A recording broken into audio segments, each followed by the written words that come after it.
My dad works in B2B marketing. He came by my school for career day and said he was a big ROAS man. Then he told everyone how much he loved calculating his return on ad spend. My friends still laugh at me to this day. Not everyone gets B2B, but with LinkedIn, you'll be able to reach people who do. Get a $100 credit on your next ad campaign. Go to linkedin.com/results to claim your credit. That's linkedin.com/results. Terms and conditions apply. LinkedIn, the place to be, to be. Every cup of Nespresso coffee is an invitation to transform your morning routine into a ritual you can treasure each and every day. Using the Virtuo Pup, a simple touch of the button freshly brews bold aromas and a rich, velvety crema layer for delicious cafe-quality coffee at home. Whether you enjoy your coffee hot or over ice, every sip, every morning is unforgettable. Nothing tastes like Nespresso coffee. Visit Nespresso.com or our app to explore our full range of easy-to-use machines and coffees not found anywhere else. All right, welcome to the Krueg Show Thursday night, brought to you by Pig and a Pickle, the best barbecue in all of Northern California. Check them out. They're in Emeryville. They're in Corte Madera. They're open 7 days a week from 11 a.m. till 8 p.m. or until they run out. They do run out. Go say hi to Damon and Mary. Get some brisket chili. Tell them the Krueg sent you. We're also brought to you by Sharp Corner Sports Cards and Collectibles. They're at 205 Cypress Avenue in Pacific Grove, California, along the Monterey Peninsula. My friend Anthony Catania is at 831-521-5264. And tonight's live stream is brought to you by Better, the official daily fantasy sponsor of the Krueg Show. Use Better to make daily fantasy lineups and win real money. I did it a bunch this year. Download the app below. Make sure you use the promo code Niners to get your first deposit matched up to $200. And thanks to Better for being a proud sponsor of the Krueg Show. Sterling Bennett in the house. Sterling, good to see you, man. How's life? It's been good. I tell you this, Larry, I have been waiting to get the call back so I can hear you read that Pig in a Pickle read for a long, long time. So it's good to be back on the show. Dude, it's great to see you. Sterling and I worked together at 95.7 The Game, and now Sterling is relocated down to Southern California, but he's still doing a lot of incredible stuff covering the 49ers. And tell people if they want to keep up with you or if they want to, start reading some of the stuff you're putting out there and follow you on your YouTube channel. Tell them where to find you, how to find you. We'll start right there. Yeah, so the social media is 49ers Access. You can see it's on X on the screen right there in front of you. The YouTube channel, same thing, 49ers Access, as well as the podcast. For my reading people out there, heavy.com, cover the Niners. And unfortunately, I also cover the Green Bay Packers, but plenty of news coming out, both those teams this offseason. So really, really, really pumped to cover both those guys. Well, and you have a brand new member here. We have Ver Niner, who's a new member to your channel. Verniner, Sterling thanks you, and everybody who wants to jump in via the text, we got a bunch of texts. You can jump in here. Half Dead says, Larry, have you lost weight? Oh, I'd love to hear that. I don't know. I don't think so, but you never know. I've been working out, doing some lifting. I did put up 225 the other day on the bench, so I'm feeling pretty good about that. Because put you on the offensive line at this point. Seriously, yeah. I mean, two-hand shiver, It's like, I could do 2 plates on the flat bench. I could do a plate and a quarter on the incline and decline, and that's about as much as I want to do. But I've been working out a little bit, trying to stay in good shape. So thank you, Half Dead. Yes, I have probably dropped a couple pounds. All right, there was a story that was out today on 49er Web Zone about, it's titled Insiders, 49ers convinced Deebo Samuel relationship is over, releases the likely outcome. So Tim Kawakami of the SF Standard, basically has put out a bunch of things, and Deebo's responded to some of them. Tim put out earlier today that Deebo is 20 pounds overweight. And Deebo kind of pushed back on that and was like, hey, everybody, stop talking about this and that. The Niners have given Deebo's agent permission to seek a trade. And yet Matt Barrows, I think there's a few people out there that have kind of suggested that, this is probably not going to result in a trade, that ultimately it may result in Deebo being released. I think it's likely that he's done with the Niners. Tim Kawakami on the 49ers Plus Minus podcast said, I guess Kawakami wondered if the Niners were allowing Samuel to gauge his market value and maybe, leading to a return to the team or what. And he said that the people that he talked to, they've dismissed that notion. The quote was, "I checked. It's not that. I've heard that the two sides are separating in their minds. Now things can change. Who knows? If he has no opportunities out there, that might be different, but I don't think he has no opportunities if the Niners release him. He might even have a nice new deal, but as a release player, not as a traded player, more likely. And that the two sides are, I don't want to say irreconcilable, but it's likely that the two sides have decided that they're ready to separate." So he counts $15.8 million against the Niners cap. And his numbers have gone down. I mean, his numbers have declined. He had 14 touchdowns in 2021. He had 800 yards this year and 4 total touchdowns. Just 3 years after having almost 1,800 scrimmage yards, he had almost 1,000 less yards. Kawakami said he had a bad year. He's not in shape. I said it on last week's podcast, 20 pounds. I keep hearing it, 20 pounds overweight. Anyway, Deebo didn't like that. He kind of shot back at Kawakami. I don't think it really means anything.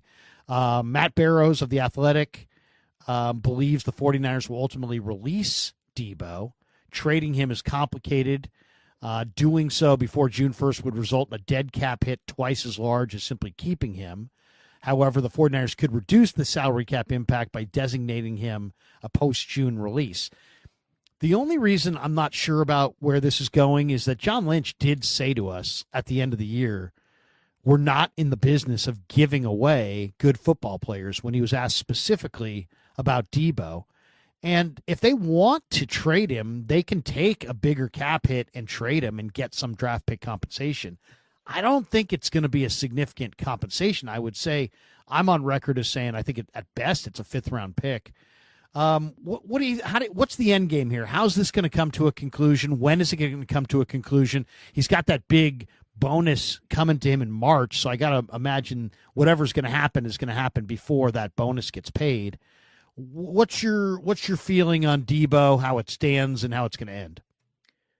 I'm very thankful the fact that we can now say goodbye to Deebo Samuel in the offense. That said, this all comes down to money. It always has. Deebo wanted the big contract in 2022. He got one, 3 years, $71 million. Although throughout that time he was asking for trades, posting on social media, this, that, and the other. But like you said, a lot of this comes down to that March 22nd date with the $15 million bonus hits. That's about 10-ish days after the new league year starts. So theoretically, San Francisco is going to have about just over a week to see what they can do with Deebo. That said, Kawakami's report of him being 20 pounds overweight, it's funny, looking back at whether it's training camp or OTAs or preseason, a lot of the talk was he's in the best shape of his entire career. He looks phenomenal. What happened? Did he gain 20 pounds during the year? Is this a 20 pounds he's gained since the year ended, which has kind of turned San Francisco off? I know John Lynch, they always overvalue their players. Jimmy Garoppolo wanted the 2nd-round pick, couldn't get that. Deebo Samuel, the best you're probably going to get is maybe a late 4th-rounder if you're lucky. I just don't know if Jed York is willing to spend $15 extra million he doesn't have to keep Deebo Samuel on the team 10 more days after the new league year begins. I'm hoping they can find an agreement with the trade somewhere. But if Jed York says enough's enough, that's what it all comes down to. $15 million can be the end-all be-all when it comes to separating Deebo Samuel from the San Francisco 49ers. But I'm honestly happy. I think it helps the offense. I think it helps a lot of things with Kyle Shanahan to get Deebo off this team in 2025. I thought, I really thought he was done as soon as I saw Kyle, really go to him in that Rams game. It just said to me, you know what? Kyle knows they're parting ways, and he wants to make sure that on the way out the door that he gives Deebo a full opportunity to save himself. Or, he had talked a big game. I am not losing it. I'm not getting the ball. That was his talk going into that game. I'm not losing it. People think I'm losing it. I'm not losing it. I'm just not getting the football. And then he dropped the key ball that could have been a touchdown. He played terrible in the game. Yeah. At that point, I thought, okay, Kyle's his buddy. Kyle wants to have a friendship with him after football. And Kyle knows, hey, you know what? Let's feed him. He's been big in some big games. He was big in Philly 2 years ago in that game down the stretch.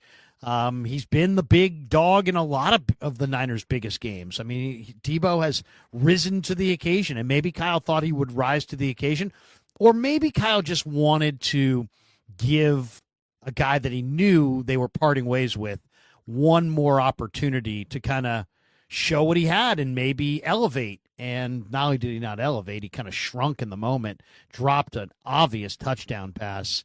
And that really had a huge impact in that game. If he catches that pass, they probably beat the Rams that night. And it's not like we shouldn't have seen this coming. Go back to last year's draft, 31st overall pick, Ricky Pearsall. As soon as that pick comes in, the panic meter starts going crazy. Is it Ayuk or is it Deebo? Who's out the building? Who's going to be gone?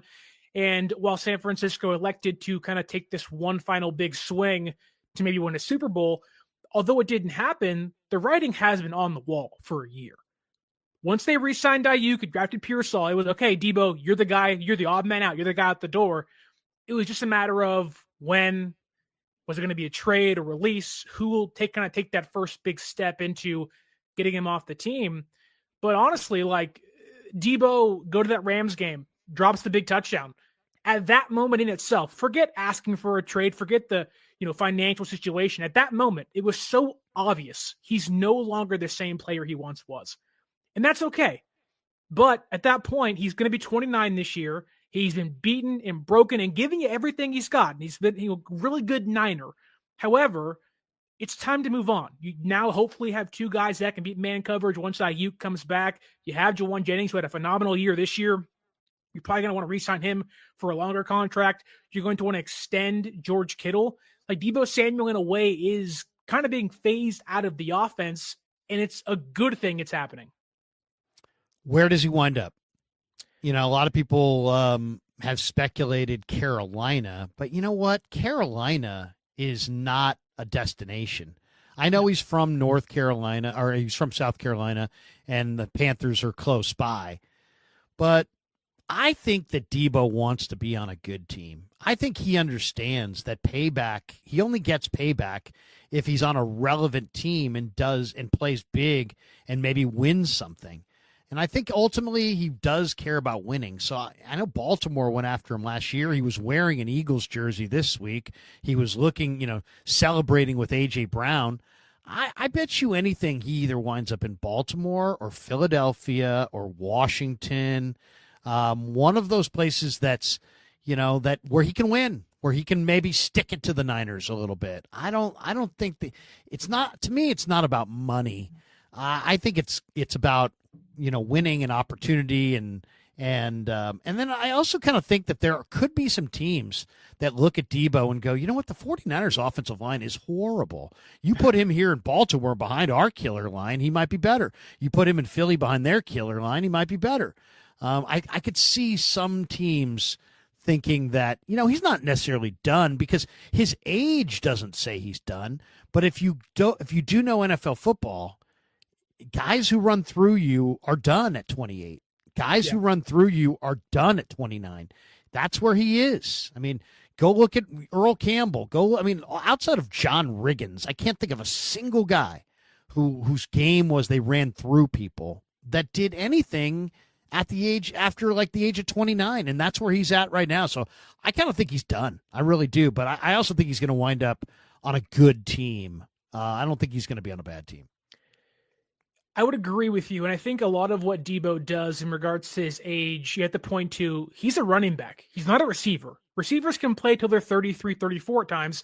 Deebo can't play until he's 33, 34. This is his last maybe big contract when it's all said and done. When you talk about where he may go in 2025, maybe Tampa Bay. I'm not sure exactly what their cap situation is, but if they lose Chris Godwin, they want to be competitive still. I could see them saying, you know what, we have Mike Evans. He's our deep threat. Let's go get the underneath guy and Deebo Samuel, open things up out there with Baker Mayfield and company.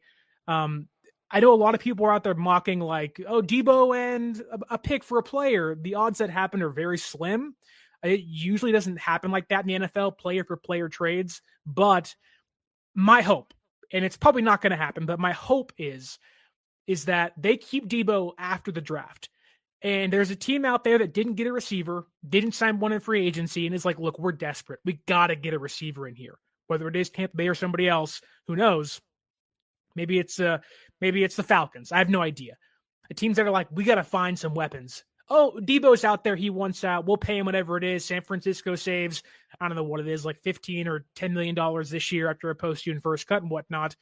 I just think that Deebo, he only probably has 1 or 2 years left. He has to maximize that.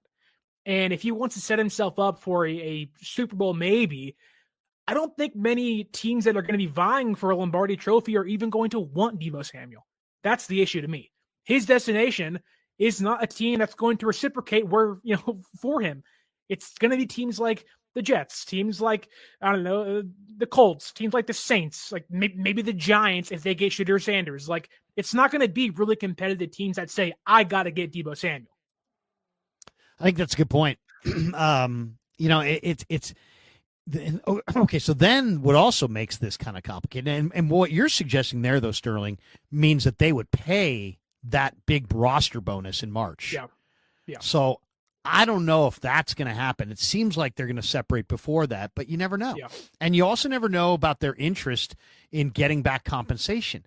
Now, I've said this a few times. I really believe that the 49ers are run by a three-headed monster, and all three guys are judged independently by Jed York. And this is my belief. I think Krueg is judged by the contracts, how they get done, at what rate, what level are the Niners spending. The cap is his domain. I think Lynch is about trades and draft picks. And I think Kyle's about W's, wins and losses.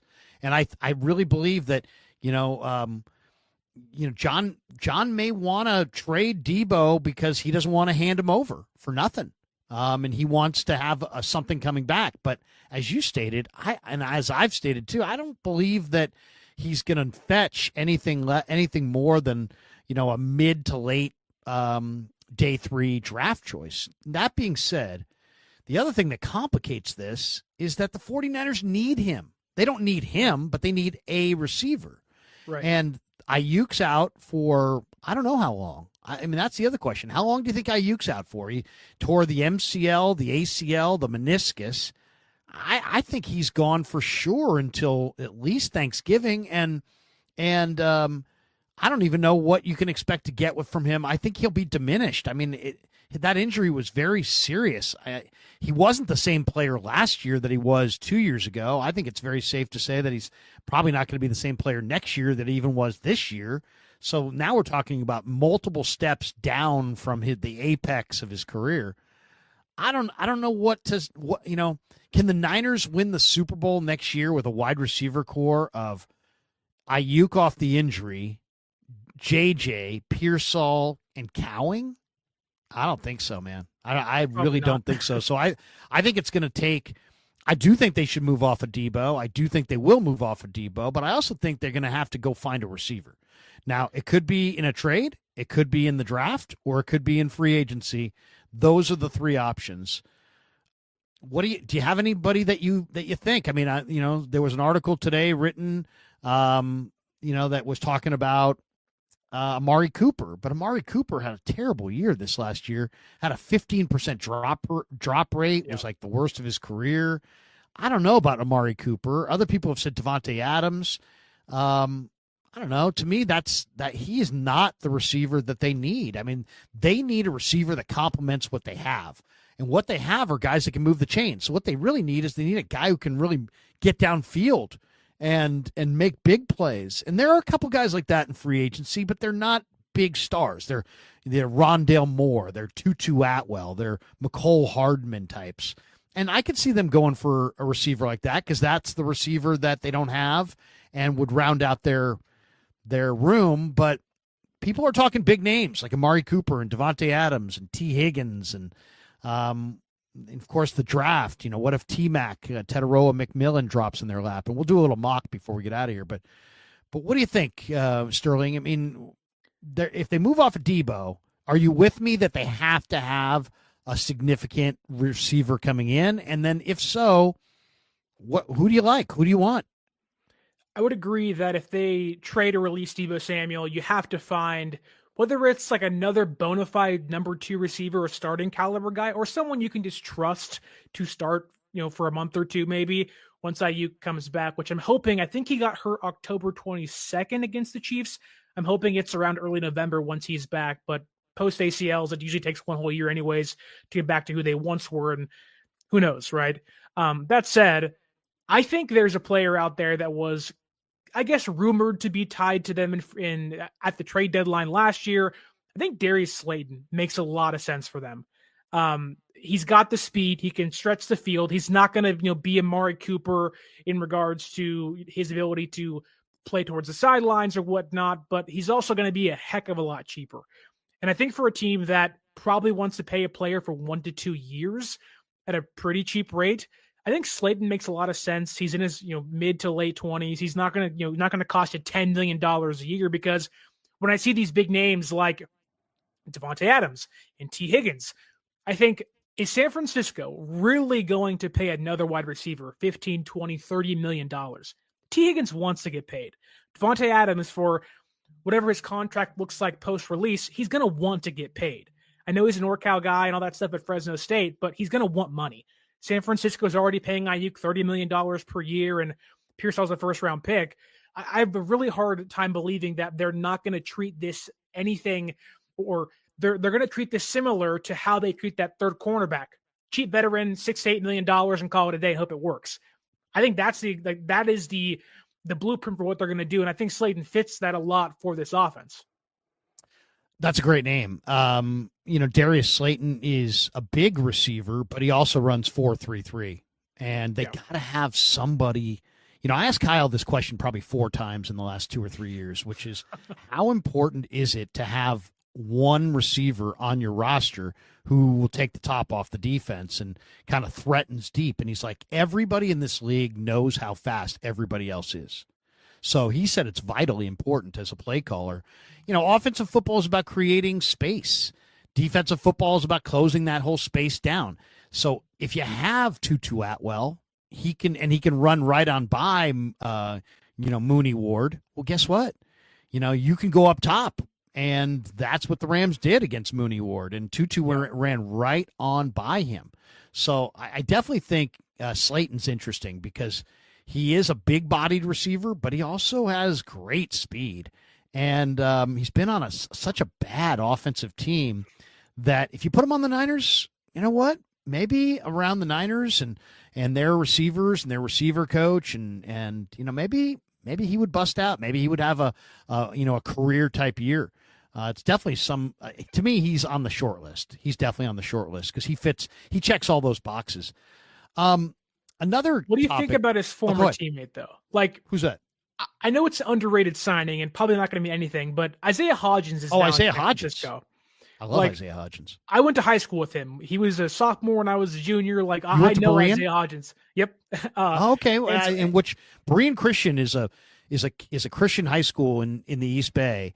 It's not known for its sports in any way, shape, or form, but Isaiah Hodgins went there and then did he go to Cal first and then Oregon State? I don't know, but I know he was at Oregon State for about 2 or 3 years, I believe. Yeah. Yeah. I love the addition of Hodgins. Why? Because he's a possession receiver, but he's 6'3", 6'4", with long arms and great hands. To me, if I'm going to have a relatively slow possession receiver, I don't want him to be the size of Ronnie Bell. So the fact that Ronnie Bell, they said goodbye to Ronnie Bell and they kind of gave his spot to Hodgins, I like Hodgins a whole lot better. I think Hodgins is going to make the Niners. I think he's going to be a red zone threat. You can throw the ball up to him. He can run all the routes. He's not slow. He's not a burner per se, but he's not slow, and he's got great height and great ball skills. So to me, Isaiah Hodgins is nice. I think that's a good ad.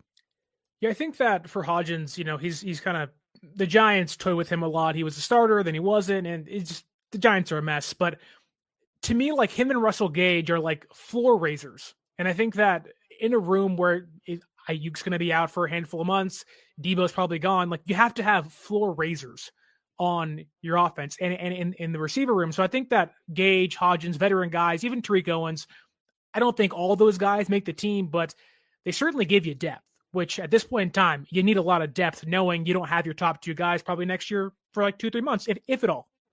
Yeah, I mean, none of those guys are burners, right? Tariq Owens is not a burner. Trent Taylor is who's on their, he's on their roster still in the offseason. He's not a burner. Gage, not a burner. Hodgins, not a burner. Then you go look at Ayuk. Definitely, he's their deep threat, but he's coming off of major injuries. JJ runs 4.7. Deebo was never a burner. Pearsall is more of like a continuity piece. Every 3rd and 6th pass he'll catch. Conley's a free agent. So the only guy at all on this team that can get deep is Cowing, and he needs to put on 10 to 12 pounds of muscle and kind of reestablish who he is. He's just too small, too weak. He couldn't even hold his feet half the time. So, they need a vertical guy. Is there a receiver in the draft that you like? Because it's an interesting draft, isn't it? I mean, there's McMillan who could go top 10. There's Luther Burden from Missouri. And then it's like, I like Trey Harris from Ole Miss, but this is not. If you're looking for a Deebo replacement, Savion Williams from TCU is That's the guy not built the same, but he played Wildcat quarterback. He's either going to be, we're going to find out about him in 3 weeks, right? If he goes to Indy and he runs a blistering 40, he's probably going to go in the 3rd round. But if he goes to Indy and just runs a pedestrian 40, he could go in the 5th or 6th round. But I love him, and to me, he's really, really physical. I also love Ricky White III. I've been talking to him up because this guy blocked 4 punts this year for UNLV. He blocked more punts individually than any FBS team did all season long, and the Niners have been a circus on special teams. If you could have a receiver who's like last on your depth chart that somehow could block 2 kicks over the course of the year, I mean, that right there would be, would justify his place on the roster. So remember that name, probably 4th round, 5th round, Ricky White III from Vegas. I also think, Jalen Knoll from Iowa State's been brought up a lot recently because the Senior Bowl and the Shrine Bowl and stuff like that. They met him there, separator. Right? Yeah, and so he's excellent punt returner. He had 23 explosive catches last year, which is 15+ yards. He had 42 receiving first downs last year, over 1,000 yards, 7 touchdowns. He isn't the biggest guy. He's 5'11", but when you talk about wanting that guy that can separate, has a long speed, I don't know what exactly his draft stock may be as of February 13th, but I think that a player like Jalen Knoll, I'm sure, is certainly on Kyle Shanahan's radar going into April's draft. Yeah, Iowa State had 2 receivers this year, Knoll and Higgins, and they both caught like 80 or 90 balls, and they both had like 8 or 9 touchdowns. I mean, it was a really good year for both those guys. Higgins is the big guy who's like 6'4", 215, and Knoll's the smaller guy, but the Niners clearly like Knoll, and he's a guy who can run routes. He's got good hands. He's quicker than you think. One of the things I thought Jeremy Fowler had an interesting article yesterday on ESPN.com about the different tiers of teams around the league. And he put the Niners in a tier that also includes Dallas, Atlanta, and Indy. And just right off the chute, I was like, what? They're now grouped with Dallas, who's just a tire fire run by an idiot oil man and his idiot kid. You got the Falcons. What's that? Jerry Jones is an actor now, apparently, too. Yeah. Atlanta, I mean, I don't know. Indy seems like they've just lost. I mean, I don't know if I would put the Niners with those other 3 teams, but he listed the Niners as stuck in the middle. But then he also kind of hedged and said, but these teams are a move or 2 away from Super Bowl contention. So he kind of left himself kind of an open, just, because, I mean, heck, we all know every team is going to make a move or 2. And then you could always say, well, yeah, I had them stuck in the middle, but man, they made a couple moves, and everybody's going to make a couple moves between now and camp, But he does hit on something that I think is kind of an interesting thought, which is, when you hear, hey, this team's in middle ground. That's almost like an NBA thing, right? It's like you're good enough to not get the top lottery pick, but you're bad enough to not make the playoffs or not make the make the play in. Yeah, and you get stuck. Yeah, you get stuck in that what we call NBA middle ground, and you just never get out of it. And there's teams that never can graduate out of NBA middle ground. They're never good enough to get the best players out of college, and they're never good enough to really contend for a title. The Niners, are they, in your mind, in this middle ground? Because to me, I look at their roster, and I think they badly need an injection they need a volume draft. They need their version of Bill Walsh's 86 draft where he got 8 starters. I counted all kinds of needs on this team. I'm counting like 8 on offense, 8 on defense, and 2 on special teams. I mean, they literally, need 16, 17, 18 players to be added. They don't all have to be draft picks. Some could be free agents and whatnot. But I just hear so many people in the fan base who are go get Max Crosby, go get Myles Garrett, go get this guy, go get that guy, go get Joey Bosa, and it's like, I understand because they know those names. So I'm not ripping them because those are the names they know. But I don't know that that's what the Niners need right now. I don't know that the Niners are one move away from the Eagles. I don't think so. I kind of tend to think that they aren't one player away. And so when people are going Myles Garrett, I'm like everybody else. I'm thinking of Bosa on one side and Garrett on the other, and wow, good luck blocking that. But when I really start thinking about it, I'm like, no, because like I was looking at what it took to get Khalil Mack. It took 2 number 1s and like 4 or 5 other picks. I mean, the Niners don't want, I've heard people suggest, they ought to get Myles Garrett. Just give them the 11th pick. Like, wait a second. Now they're just going to take 1 pick for Myles Garrett. From what I'm hearing, the Raiders want a bounty of picks if they're going to move Crosby, and the Browns don't even want to move Garrett and would only move Garrett if they just get overwhelmed, and they're not going to get overwhelmed by a 1-pick offer. Good night, itchy eyes. Good night, sudden sneeze. Good night to your symptoms of allergies. Xyzal is the allergy medicine you take before bed. It provides powerful relief while you rest your head. Not just all night, but all the next day. Xyzal keeps working, keeping allergies at bay. And without those annoying symptoms disturbing your rest, you can wake up the next morning feeling your absolute best. Remember, be wise all, take Xyzal. At night. So, I don't know. Personally, I don't think that's, even though I love Myles Garrett, I love Max Crosby, and I'd love to see him opposite Bosa, I don't think the Niners are one guy away, and that's not how I'd play my hand. I see a great defensive line draft, and I'd rather invest 4 or 5 picks in the defensive line in different rounds than trade 4 or 5 picks for Myles Garrett. Where are you on this? The example I would use is that if there is this San Francisco 49ers iceberg, it's really big above the water. And it's massive. It's Christian McCaffrey. It's Brock Purdy. It's Brandon Ayuk. It's Pearsall. It's Bosa. It's Warner. It's all these stars that we know, guys that are established that you think, wow, there's 5 or 6, really good players that can carry you to a playoff win, if not more. But as soon as you get under the water, it's really thin. And you're like, wait a minute, like there is no cornerstones. There's no fortification. Like there is, not to say no substance, there just really isn't much left under the hood, if you will. And I think for San Francisco, last year's draft was you had to have it. Mustafa, Garendo, Pearsall. You hope Bethune can come along, and you like Pooney obviously as well. But you got to have about 4 or 5, I think, not starters, but like legitimate players in this year's draft. They had like 9 or 10 picks this year, I believe. So like they really, trading 11 for Myles Garrett's not going to get it done. They have to improve this team's floor, build back the trenches, literally and figuratively, because this team, although at the top is built for a deep playoff run, once you really take a magnifying glass to the roster, you're kind of like, I'm not too sure if this team can hang with, say, Philadelphia or Kansas City. We saw this year.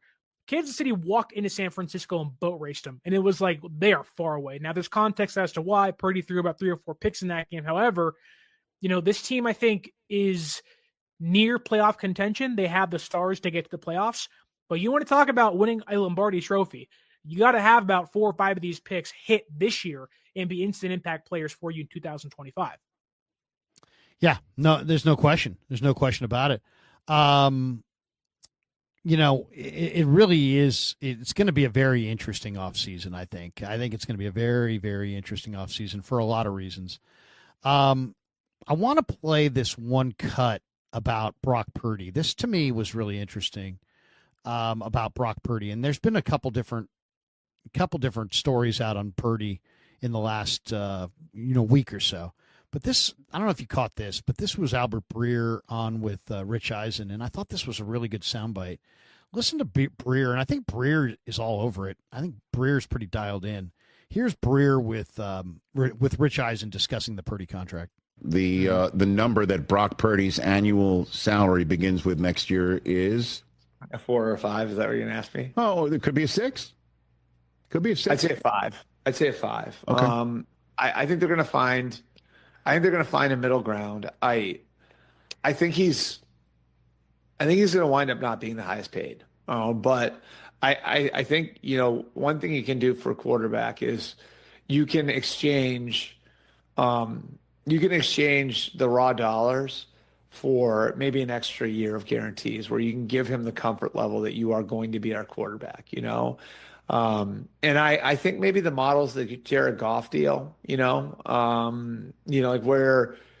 like if you're the Niners, you can look at him with a straight face and you can say, we think he can bring to our team what Jared Goff brings to the Lions, And look, I know this, this thing could be simple. It could wind up becoming really complicated. We'll see. The Niners want Brock Purdy to be their quarterback. Kyle Shanahan loves Brock Purdy.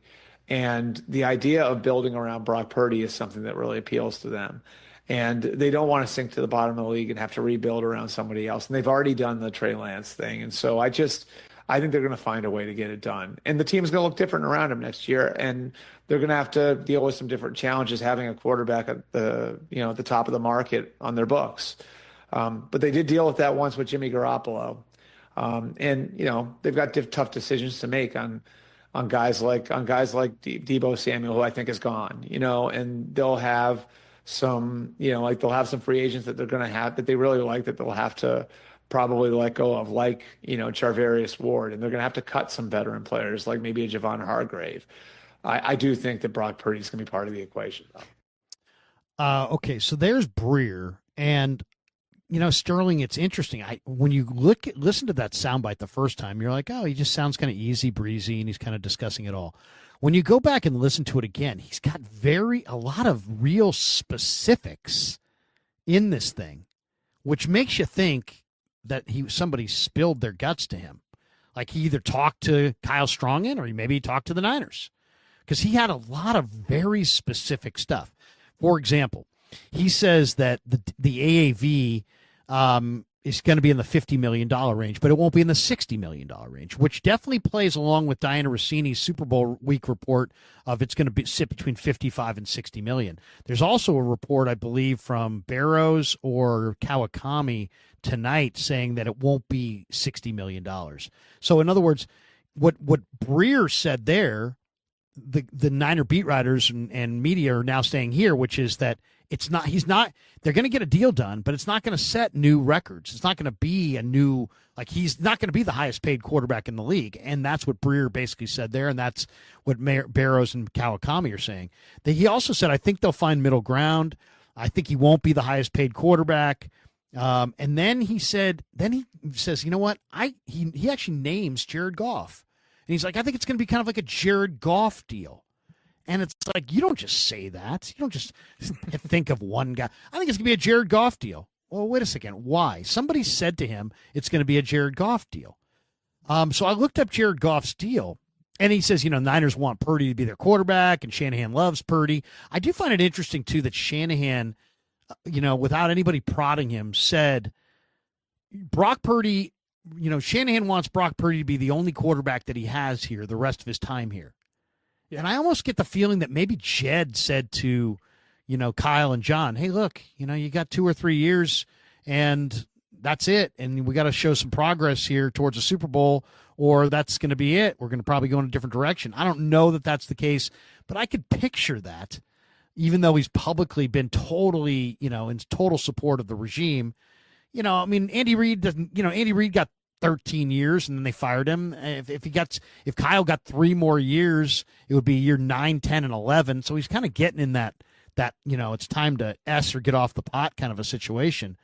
But then he also says, I think Deebo's gone, very specific.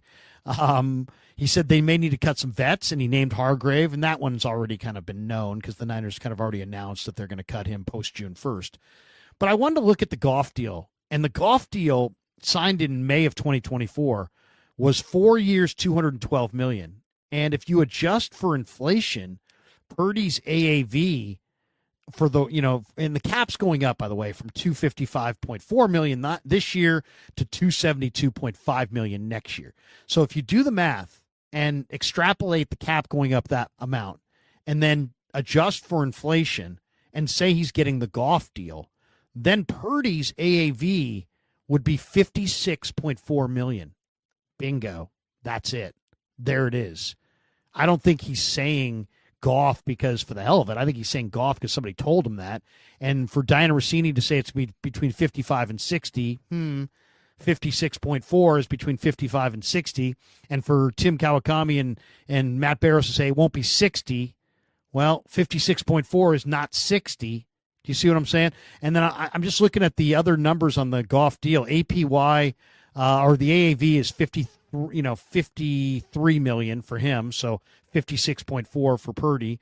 Guaranteed at signing, Goff got 113.6 million. I could see Purdy getting very close to that. Very, very close to that. Total guarantees on the Goff deal is 170 million. I think the total guarantees on the Purdy deal is going to be about 175. I've been talking about that for a few weeks. The contract value of 212 was 13th. It was not the top of the league. Purdy's would not be the top of the league either. And the percentage of the cap at signing for Goff was 20.7, which was 13th in the NFL. I think the Niners want to keep that under 22% because that's kind of the number that shows that you can't really win with a quarterback that makes more.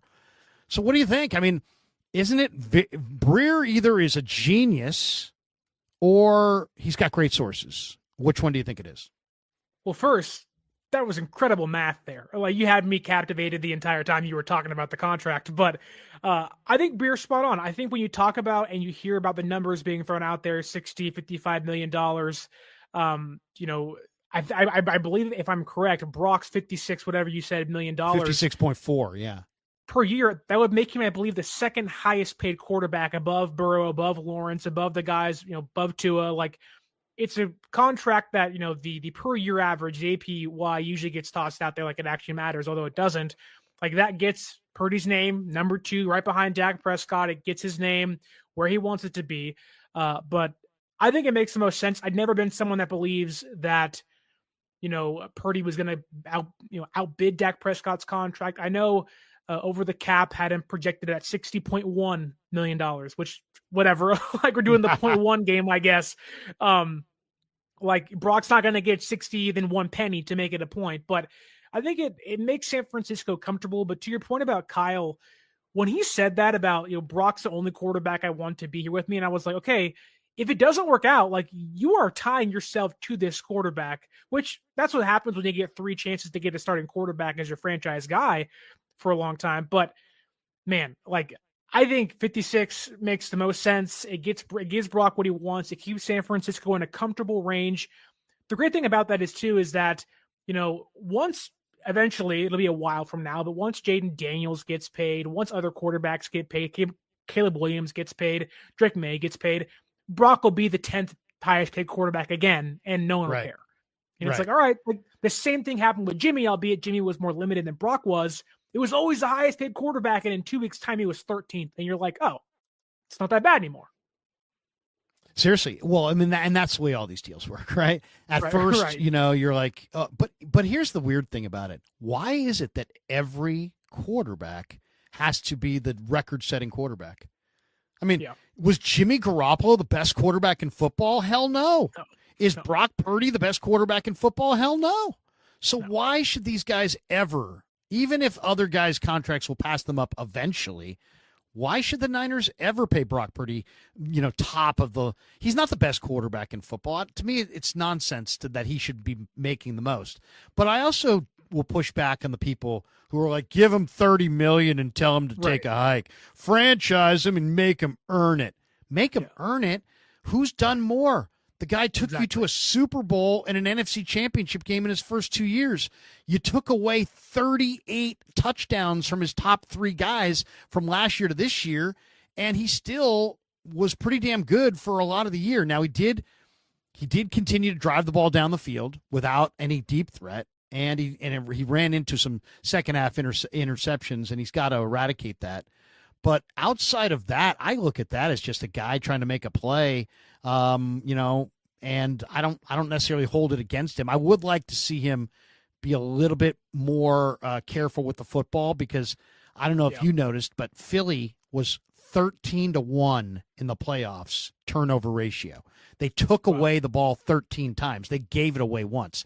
If you want to win games, you have to win the turnover battle. I believe almost every single team that played in the playoffs, the team that won the turnover battle, almost without fail, won the game. So makes sense. Turnovers are vitally important. You know what I mean? We can talk about all these other things, but Brock's got to take better care of the football. I mean, I believe in Brock. I'm a believer. You know that. Everybody knows that. But he's got to take better care of the football. He's got to take better care of the football. And I said to Shanahan, hey, he's super aggressive, and I think I may have said over aggressive.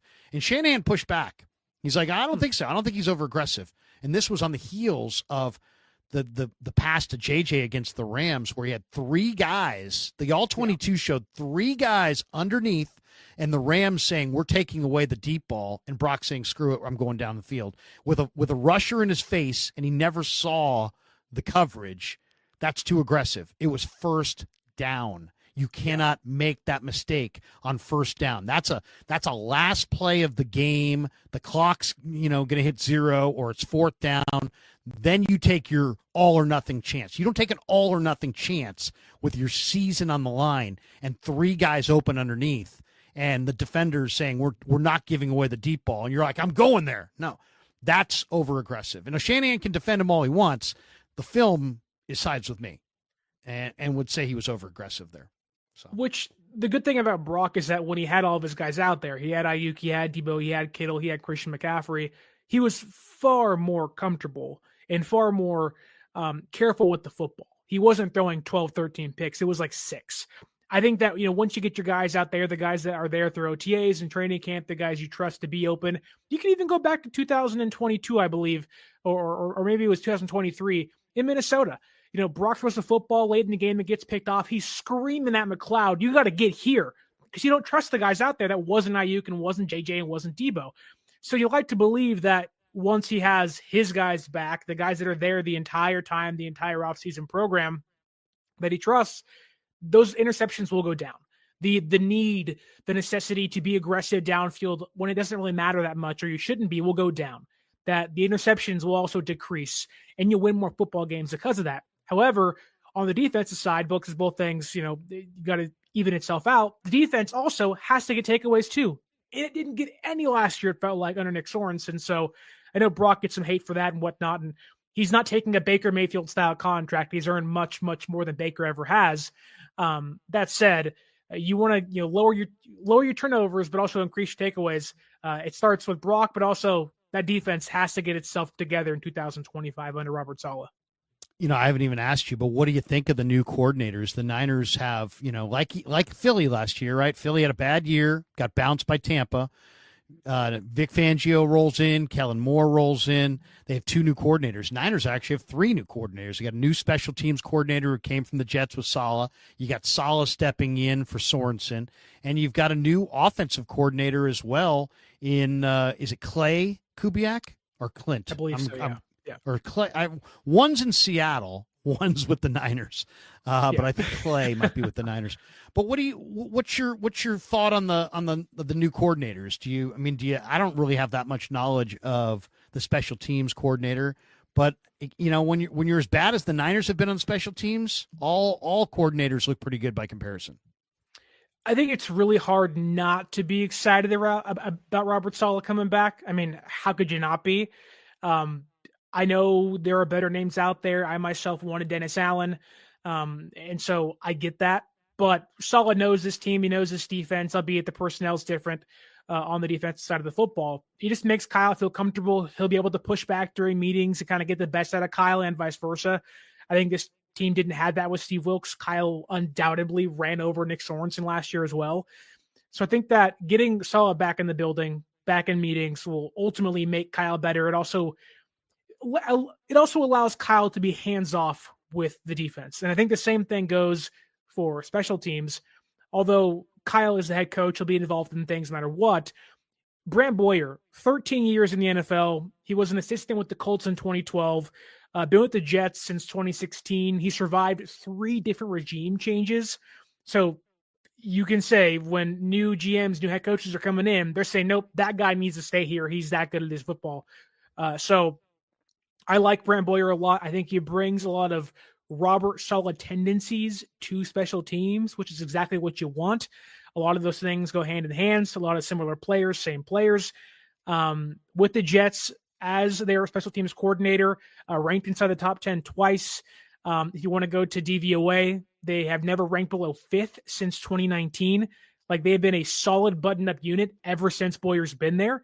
And then obviously Kubiak was here last year. I don't know if they've made the promotion official just yet. I'm not sure if they've actually met the Rooney Rule requirements, but I mean, continuity's back, which is a big thing for Kyle Shanahan. No doubt. Matt Barrows said today that he believes the 49ers will eventually release Dre Greenlaw with a June 1st release. This really makes me upset because I'm a huge Dre Greenlaw fan, and I really believe that the 49ers need to keep him just because I think it's important that you have a couple guys in the room that are examples of your culture. And to me, Dre Greenlaw is the biggest example of the Niners culture. When I say that, what I mean is just that I think he plays the way they want to play. He's fast, he's physical, he's violent, and he is a tone-setting player. I was hoping they could re-sign him. To me, it's like I put him in the Jimmy Ward category. Jimmy Ward covered like a corner, hit like a linebacker. He was very, very valuable. He did tons for the Niners. He was one of their emotional leaders. He walked in free agency for $6 million on a one-year deal. They never should have let him walk out. They've missed him ever since. Now, if it's DJ Jones and you got a good player and Denver wants to pay him $30 million and pay him like he's a great player, then you know what? You bite the bullet and you're like, it sucks. This is modern-day NFL.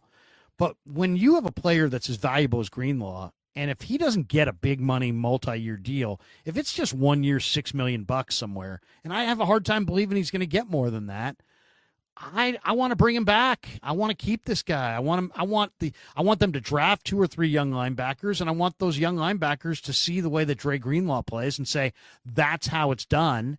And I think that's vitally important to them going forward, to pass down they've been to a Super Bowl. They've been to 2 Super Bowls. You can't get nothing out of your Super Bowl runs. If you start getting rid of all your tone-setting players, you're not going to pass your the tempo that you want and the energy that you want along to your young players. So I'm okay with Afonga moving. I'm okay with Mooney Ward leaving. I'm okay with Hargrave leaving, but I say re-sign Greenlaw. Nothing crazy, but if it's a 1-year deal, bring this guy back. Where are you on the Niner free agents? Do they all have to go, or do you want to see Dre come back? Yeah, I think, Greenlaw's an impending free agent. So I think, March 12th, I think, is the new league year. So he'll hit the open market, I believe, on that day. But Hufanga can go. I think the market prices himself out. I think teams like the Chargers, the Rams, the Colts, all those safety needy teams make sense. I could see him going back to SoCal, where he went to USC for his collegiate years. That also makes sense to me. Hargrave can go. Mooney Ward can go. He seems pretty adamant he's never going to play in California again, barring as a visitor, which makes sense knowing what he went through this year. That said, I do wonder if Deebo Samuel is gone, if Hufanga is gone, And more importantly, if Dre Greenlaw is gone, that's 3 tone-setting players, albeit Deebo and Greenlaw are much more than Hufanga. I do wonder, like, the heart and soul of your team is kind of gone. And you have to have guys step up for sure, but I don't know if San Francisco has those guys to replace them in the immediate. So I do wonder that if you lose Dre Greenlaw and Deebo Samuel in the exact same offseason, they're going to miss a lot of their punch. They're going to miss a lot of their dog on offense and defense, and they'll win plenty of games next year, and they'll bounce back to a certain degree. But I think for Dre, a 1 year, $6 million deal, 1 year, $8 million deal, load that thing up with incentives. If he plays great, he earns it. Awesome. But I have a hard time believing a team like Washington or Atlanta is going to give Dre Greenlaw a $13-14 million per year contract and say, be the guy, wear the green dot and move on. I wonder, it's going to be interesting because, there's so many people that have seen Dre Greenlaw and know what he's about. And I wonder if somebody's just going to say, you know what, this guy's an animal, we need to get him. Or if they're going to say, this guy's hurt and broken down and we need to steer clear of him. But it's going to be interesting. And it sounds like he's on his way out. I hope it's not the case because he really does mean a lot. I do wonder, though. Oh, go ahead. That, and I hate saying this and putting it out there, the Chiefs, to me, make a lot of sense for Dre Greenlaw. They have under $1 million in cap space. And I know it's terrible, and I hate it too. But Nick Bolton's a free agent. There's rumors they want to trade Drew Tranquill this offseason because he has a $5.5 million that they can utilize post-June 1st. I do wonder that if a team wants to pay Dre Greenlaw that can utilize the incentive-based stuff and get him more money than he may get in San Francisco and be the guy, the Chiefs, to me, is like this underdog, dark horse, like, please don't go there kind of team, but I would not be shocked to see Dre Greenlaw go to Kansas City. God, that's the last thing I want to see. Or even Tennessee. Actually, the last thing I want to see is him in Philly. I don't want to see him in Philly. And I have a feeling that Philly could come calling just because he's such a good player. They seem like, like almost like they'd be willing to play him part-time just to have him, Al Sacco, the host of the No Huddle podcast, I had him on recently, and he also is a contributor. He's a contributor over at 49er Web Zone. He's got a really good article up today, and I didn't realize this. I think I'm aware of every Niner thing, but I really was not aware of this one. Since 2020, the 49ers have only drafted 4 defensive linemen. That's amazing. They've drafted 4 defensive linemen in the last 5 drafts combined. And those 4 guys are Javon Kinlaw, Drake Jackson, Kalia Davis, and Robert Beal Jr. Robert Beal, yeah. And those 4 guys have combined for 13 sacks in 10 combined seasons with the Niners. That's not very many. And then I'm looking at this list, and if you read the article, he's like, and the Kinlaw miss led to them going after Hargrave, and then they paid Hargrave $40 million, and he gave him 22 games and 9 sacks. And then he's like, and then the Drake Jackson second-round miss led to them going after Chase Young, and he got 3.5 sacks in 12 games, dogged it in the championship game, and then he walks away in free agency. And then, Al made the point that the Niners this last year just said, we're going to do it all in the free agency, and they went for Floyd and Collins and Elliott and Gross Matos. And the result was a disaster. The Niners' defense was horrible. They gave up 436 points, the most points they've allowed on defense since 2016. And then he made the comparison that, look at the Eagles by comparison. They drafted 6 defensive linemen since 2021. Jalen Carter, Jordan Davis, Jalix Hunt, Moro Ajomo, Nolan Smith, and Milton Williams. All 6 played key roles in their 18-point victory on Super Bowl Sunday over the Chiefs in Super Bowl 59. So I think he makes the point that it is time, it is beyond time for the 49ers to start investing draft choices in their defensive line. Their defensive line was the best in football a couple years ago. They had 2 whole lines. They had guys off the bench that could start for other teams. Now it's like they need to replace 3/4 of their starting line, and none of the guys on the bench are any good at all. The only guys in that room I think are good are Nick Bosa and Evan Anderson. Everybody else can tuck tail and beat it, as far as I'm concerned. I mean, I don't like any of those guys. I don't think any of these guys can play. They badly need to invest in the defensive line, but they also badly need to invest in the offensive line, and they badly need to invest in the linebacking core, and they badly need a free safety. And you know what I'm saying? They've got a lot of needs here. Is D-line the primary spot for you, or is O-line in front of D-line? Where do you rank these needs, or how do you view this? Well, Shanahan got overzealous the last couple of years and was just buying weapons and paying offensive weapons and kind of got blinded by, oh my goodness, I have all these shiny toys, but you don't have a door to put the like what's going on here? Like, you don't have the trenches, you don't have the offensive line to even make the offense run. Aaron Banks, I think, was terrible last year. Brendel was terrible last year. McKivitz was McKivitz. It's how he always has been. He's average, which is fine, but when that's your third best offensive lineman, you're in a disaster place for the San Francisco 49ers. That said, I think with Saleh returning, there was going to be a recalibration to defensive line. You look back, I believe it was 2021 when it was like Arden Key and Charles Omenihu and Bosa and Armstead and Samson Ebukam. And again, like you said, they had two legit defensive line groups. I think we'll see a return to that. I'm not sure how much money they'll spend on free agency. It feels like they want to get younger. Thankfully, this is the deepest defensive tackle class we've seen in like a decade. Now you got to draft the right guys, but I think San Francisco is far too comfortable with their offensive line, unfortunately. Thus, they will go on the defensive side and try to give Saleh everything he needs to succeed for maybe 1, hopefully 2 years. Do you want to bring Banks back, or do you want to let him walk? I would let Banks walk. I know he was good enough in 2022 and 23. I just don't think he was good this year. And there was times there's times Saubert and him are running into each other on plays against Kansas City. And you're like, oh my gosh, like they're not picking up stunts. I would not be shocked to watch Kyle Shanahan trot out Trent Williams and then Ben Barch and Brendel and Pooney and McKivitz and Burford's the backup left guard. And, Hennessy's the backup center with Drake Nugent. And you're like, okay, how does this thing look? I have a hard time buying into the fact that they're going to spend big or even draft highly an offensive lineman in this draft. Ryan Reynolds here from Mint Mobile.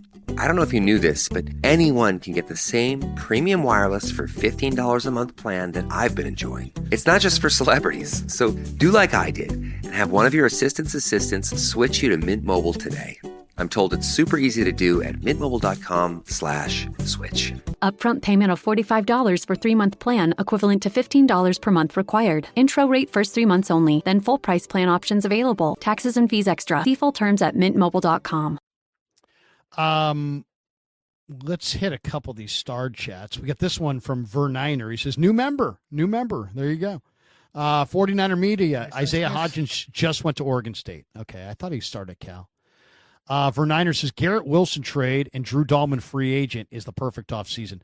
Man, Garrett Wilson would be the receiver that I would try to get.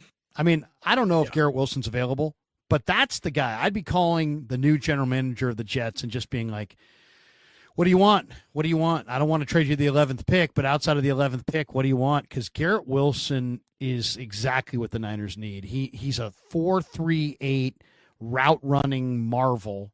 Who has the speed that would be a difference maker, for the Niners. I think he would complement the other guys really well. I like him a lot more than I like the idea of Amari Cooper or T. Higgins in free agency or really any of these guys in the draft. I like Garrett Wilson. And I love Drew Dahlman too. If I could, the Niners have to get better at running the ball at the point of attack. Yeah. And Drew Dahlman, the most disturbing part of the season to me was every single time I asked Chris Forster about Jake Brendel, he's like, I love him. He's great. He's like, finally, I'm starting to get pissed off. I'm like, Chris, what does Jake Brendel do that these other guys don't do? And he's like, oh, he does like 7 things. And I'm like, oh God, he does this. He pass protects. Yeah, his pass protection, his hand usage, his this, his that. It's like, Well, then why? Maybe you ought to call somebody at Pro Football Focus and talk to them because they think he's horseshit. I mean, absolutely garbage. They're listing him as worse than like every starting center in football and like 3 guys who back up. So I don't, I'm not sure. What are you seeing that I'm not seeing? I mean, if let me just say this: if Brendel's awesome and Juice is a Pro Bowler, why in the hell can't you run the ball in the low red zone? If you have an awesome center and an awesome Pro Bowl fullback, then why can't you get a yard? Why is Kyle Shanahan calling passing plays on 2nd and goal from the 4 and 3rd and goal from the 4? And then on 4th and goal from the 4, he's kicking a field goal and in games that don't matter. I mean, he clearly doesn't believe that he has the tools to run in the low red zone. So there's not a lot of ambiguity about this. It's like it's either the center, the guard, the fullback, or the running back. And I got no problems replacing all of them along the way. To me, I can't listen to the 49ers anymore sing the praises of Jake Brendel. It just, and nothing against Brendel. He's a nice guy, though he hates me because now I've just been burying him for the last year because I don't give a damn. I really don't care. I don't care. I'm going to speak the truth. And if that means that I get stank eye in the locker room, so be it. You want to stare at me and look like an idiot? Go ahead, stare at me and look like an idiot. You're the one who's playing badly. I'm the one who's noticing. Okay, I don't know what else to say about it. I don't know. That to me is what's the most frustrating thing. Is like, hey, you talk to Kyle this year. Sorensen's doing a hell of a job, and then you talk to Sorensen. What's up with Campbell? Oh, Campbell's doing a hell of a job. Everybody's doing a hell of a job, except you guys suck and you can't win any games. Everybody's doing an awesome job, except you guys won 6 games. Last place. Yeah, 6-11, last place, 1 win in the division, but everybody's kicking ass and taking names, and it's like that kind of cover all annoys the hell out of me, and I'm gonna rain down hate on all of that consistently. No, but you're not getting away with that. Do you want to say that somebody who's not good is good? Then you're not good. Okay, then you're part of the problem. So, and towards the end of the year, guys like Forster were getting ripped. This guy's one of the most respected offensive line coaches in pro football. But by the end of the year, if you keep singing the praises of guys who can't play dead, guess what? They're going to say you suck and you can't coach and you're the problem and you need to go. So, I don't know. Weigh in on that, but there's a lot there. But go ahead. I didn't really ask you a question. I just kind of. I mean, just how many times did we see? How many times did we see Jake Brendel on his ass or looking back at Purdy like, what happened? And it's like, you're the problem, man. Like, you're on the ground with the defensive tackle running through you, getting to the quarterback every single play. Brendel was a large reason as to why. How many penalties did we see where it was like false start on everybody but the center because he didn't snap the football on the right snap count? That's your only job as a center is snap the football on time. And so, yeah, I mean, if I could in a perfect world, yes, give you Drew Dahlman, yes, get rid of Jake Brendel. However, the only hope I think in that is he's under contract for, I think, the next 2 years. They can't save much cap if they do let him go. Yet, again, Shanahan likes his guys. He likes Chris Forrester. He likes Jake Brendel. He's going to keep him here. He's going to be in that, they're all vying for a starting center job next year. And it's like, seriously? Maybe you don't trust Jake Nugent, fine. But to sign Matt Hennessy for a 2-year contract, that's interesting. He was a starter. He was the Alex Mack's successor in Atlanta, then got booted out there. There's a Philadelphia. Like, they're starting to find these small pieces where you're like, okay, Brendel's going to be on the outs pretty soon. However, Kyle is a fickle man. If he likes someone and you don't like him, he's going to prove to you why you should like him and be on his side. And it's like jamming a square peg into a round hole sometimes. You're just like, Jesus, Kyle. Like, let it go. Like, Tevin Coleman was old. Let him walk. Like, Jake Brendel's old. He's not good. Let him walk. And I love Kyle Shanahan. He's a great offensive coordinator. However, to run your line, your left guard wasn't good. Your center wasn't good. Your right tackle's mid. So it's like, man, like, you can't ignore this. If everyone else can see it, my mother, who doesn't even like football, is like, wow, 64 is really bad. And I'm like, yeah, he's terrible. And she's like, they got to get off of him. And I'm like, I'm hoping. We're begging and praying. We're going to confessions saying, I'm sorry, Pastor. I cursed too much on the TV today because Jake Brendel was terrible. And so you're hoping that can change in 2025. Seriously.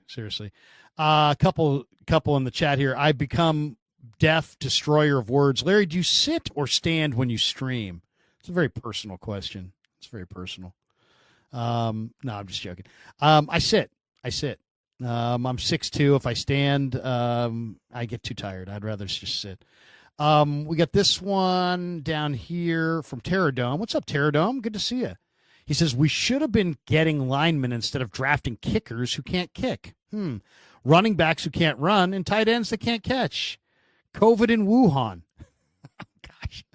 I love it. Terradome in the house. We got Ron Holder in the house. He said, the Niners have to come out of this draft with Walter Nolan by any means. That sounds a lot like Sonny Weaver. Vontae Mack, no matter what. Or it sounds a little bit like Trent Baalke. AJ, Krueg, I wrote AJ Jenkins' name down in an envelope, and I showed it to my wife.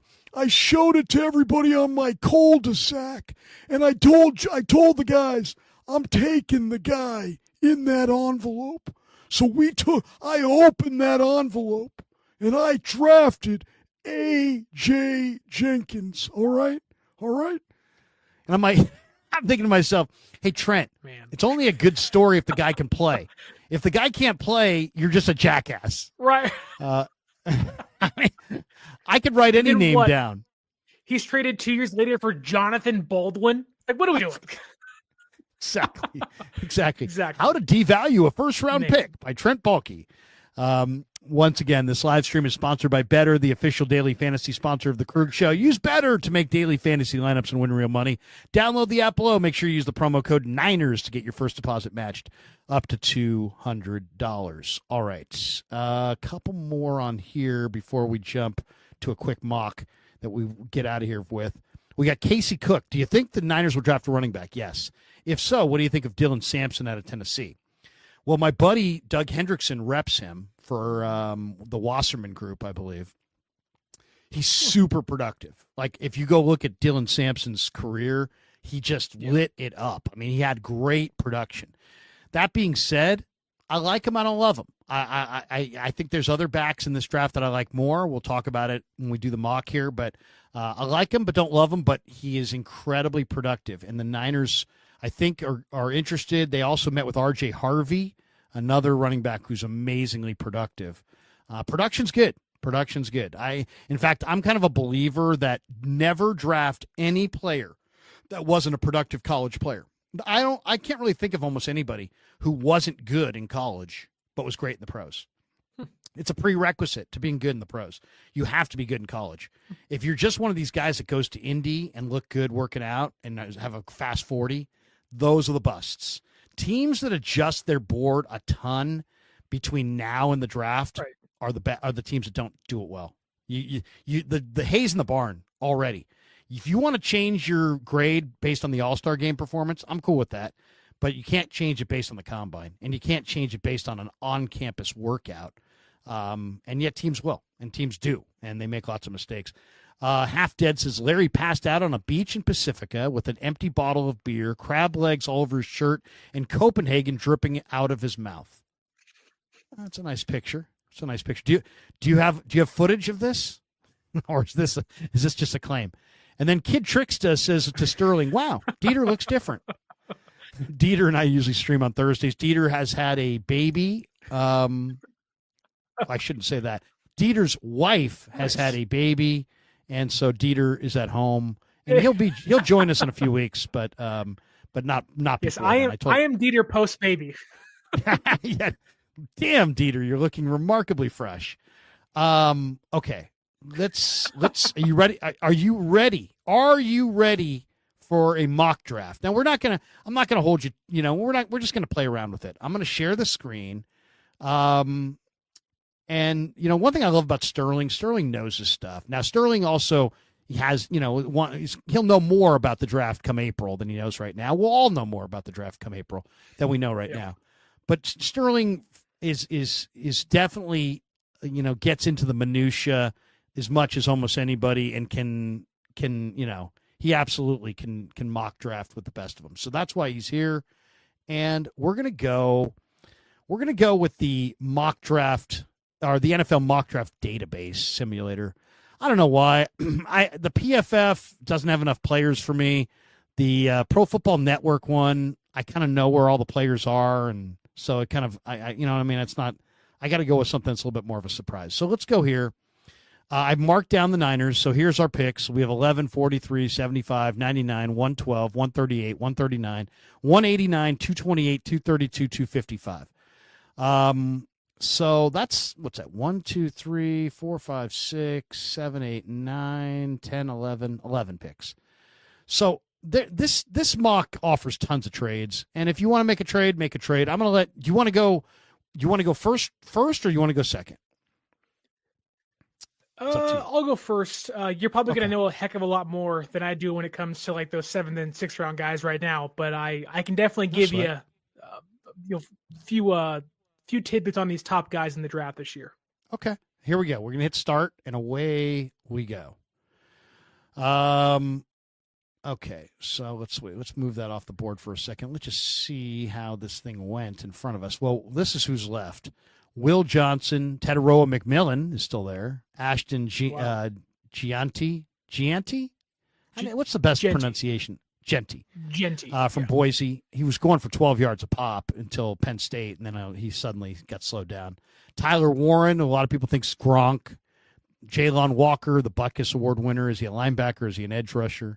Malachi Starks, great free safety. Simmons, big-time offensive lineman.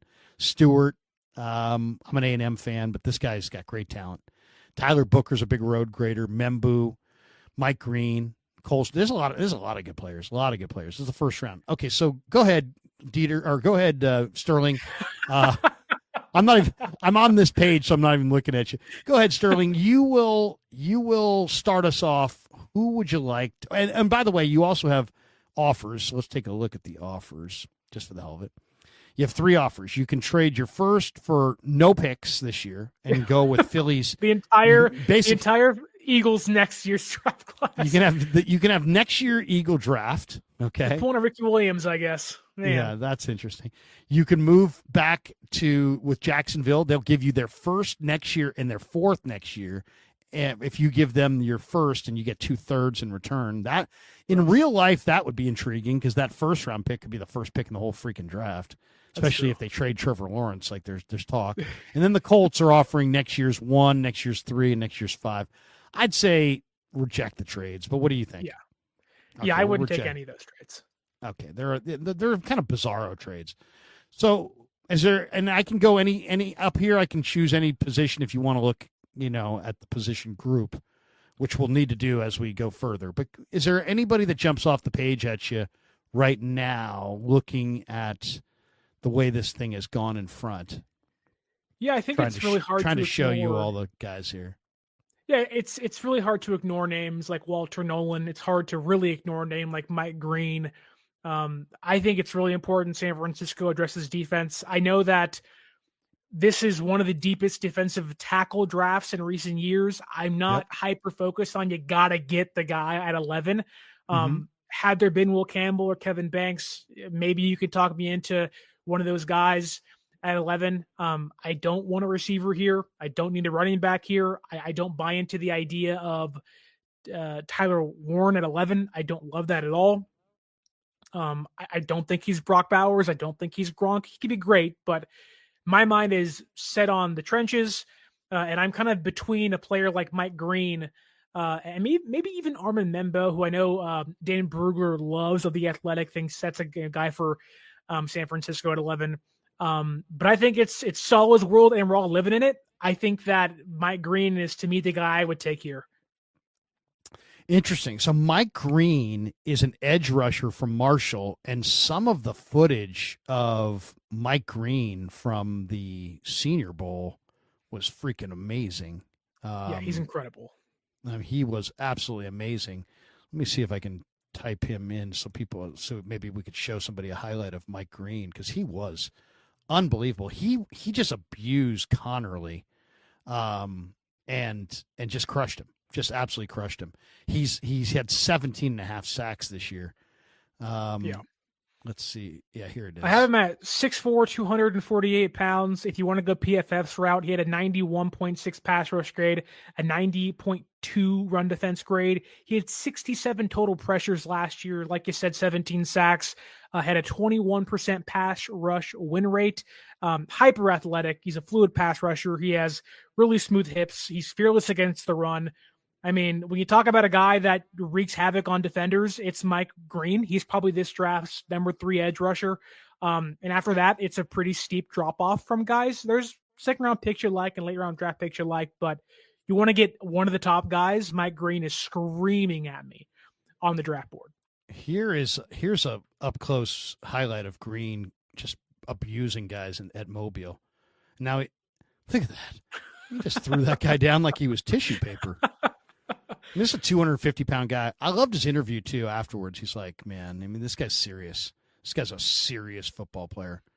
Now, he is smaller, and you're seeing him rush there from a 2-point stance. Do you have any concerns about whether he can set the edge and be a 200 he's not going to put on 20 pounds, so you're going to have to go with a 250-pound guy, and the Niners tend to like bigger ends in this wide 9. Is that a concern or no? I don't think so. When you look at what Saleh did with the Jets, they were drafting guys like Will McDonald. They were getting their Hassan Reddick. They were just filling up every type of defensive edge rusher they can get out there in the Big Apple. My only question about Mike Green is really he played at Marshall. Like, you're not playing the SEC. You're not playing Alabama or Ohio State, Michigan. You're not playing the big boys out there in college football. My only question is competition with him, but Senior Bowl gives you that ability to see what they can do against top tackles out there. So I pick Mike Green instantly. Okay, so now we're in the second round. Now it's my turn. They're at pick 43. Buffalo's calling. They're offering 56 and a 5th, a 6th, and next year's 3rd and 4th. I'm going to say no, even though that's not a bad offer, but I would say no. This one, you can move back 7 spots for a 6th. No, if I'm moving back 7 spots in the second round, I need more than a 6th. And this one's offering a 2, a 6, and a 7 next year to move down to the 4th. Nah, I don't want to do that. And then this one's offering 26, round 2, 3. I don't want to give up this draft for this year. I like this year. So let's take a look at the board now. This is interesting. So Benjamin Morrison is a really good player, but he's also been hurt all year. Notre Dame corner. And Notre Dame's defensive backfield was well coached. Then you got Manowari, who from South Carolina, just a big physical safety, 6'4", 220, very fast. Derek Harmon from Oregon, a lot of people like him. Ursi, the offensive tackle from Minnesota, is intriguing, definitely. I don't really like Jack Sawyer or JT Tuamola from Ohio State. I don't love those guys. I think they're going to be overdrafted. On this one, man, this is tough because you've already gone edge. I would normally go Landon Jackson here, who's a big edge. But, I don't heavy know. Hands, that's very heavy hands. Yeah, I don't know that I would go that there. Gosh. Then I also want to go defensive tackle. I love Darius Alexander from Toledo. He's intriguing. He's phenomenal. Kyle Kennard from South Carolina is the SEC Defensive Player of the Year, but he would also be another edge rusher.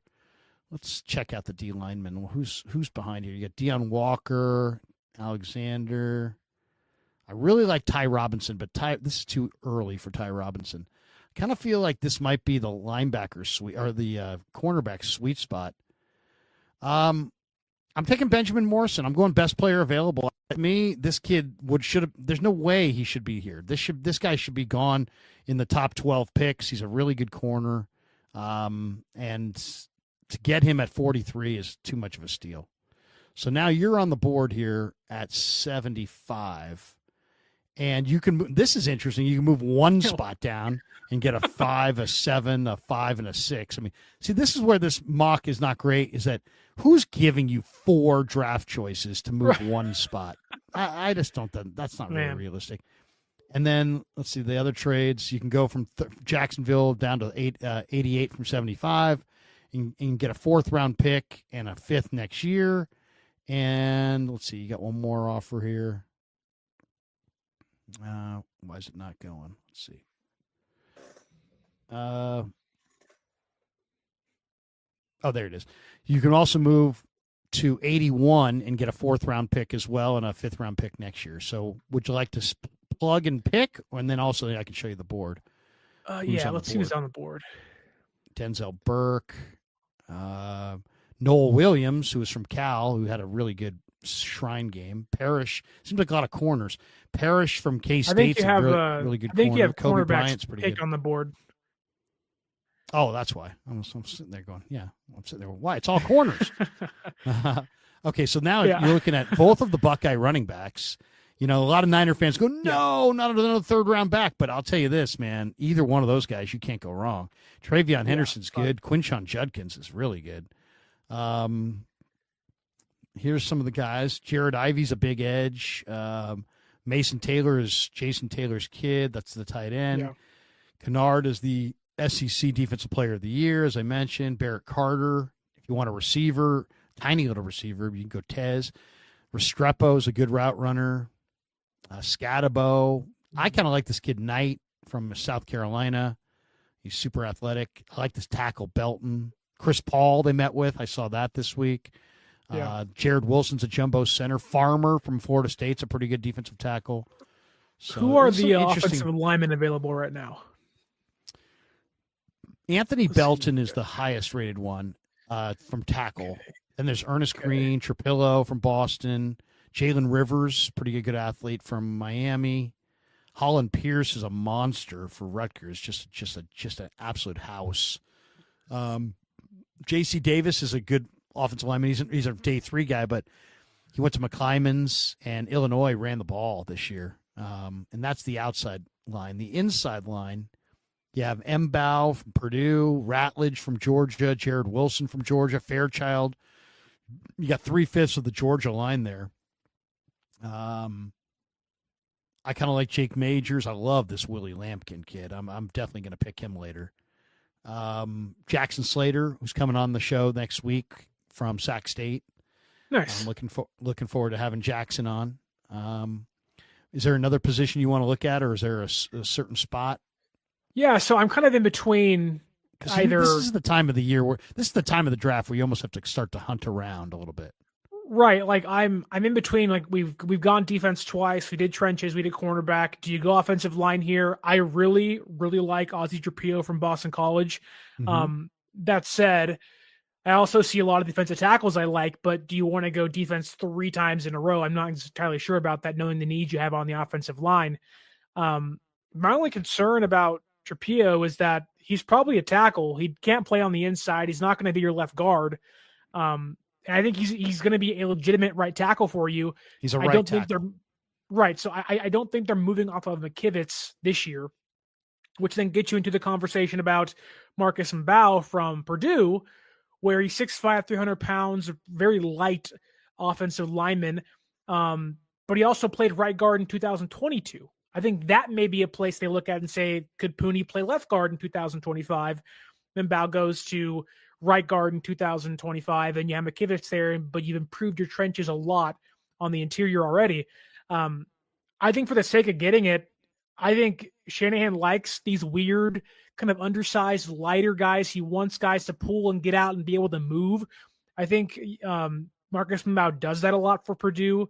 He has speed. He's a decent first punch, really good athlete. I think when you look at what Kyle likes to do on the offensive line, I would not be shocked to hear that they are hot on Marcus Mbow's radar, because I think he screams Kyle Shanahan. Now, again, there are concerns about, the technique and little slower in his stance. You don't love that, but I think that to me, we haven't gone offensive line just yet.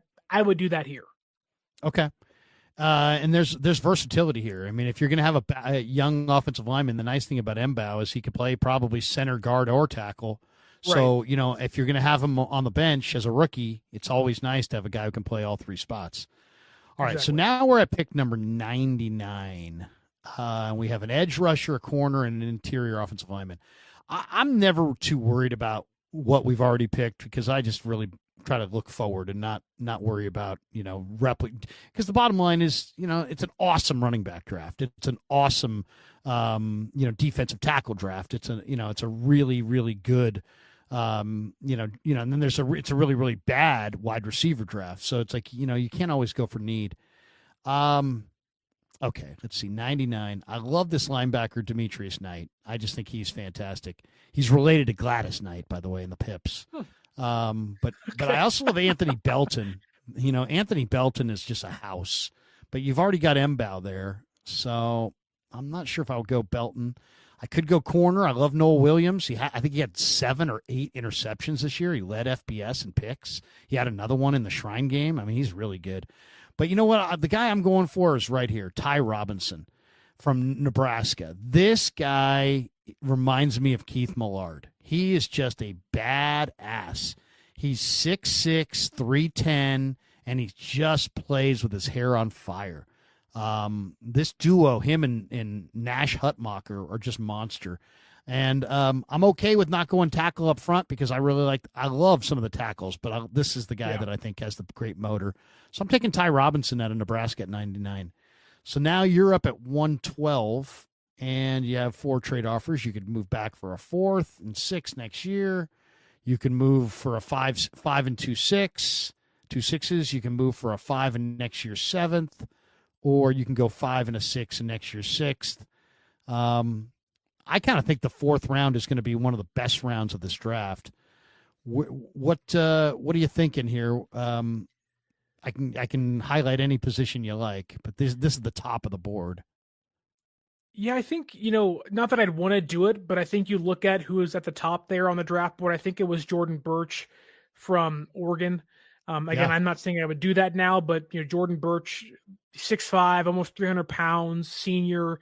He had 34 end. Pressures this past year. Yeah. And so I think 10 sacks. You want to talk about, he played defensive tackle in high school. Maybe he gives you the inside-outside versatility you want. Charles Omenihu screaming at you.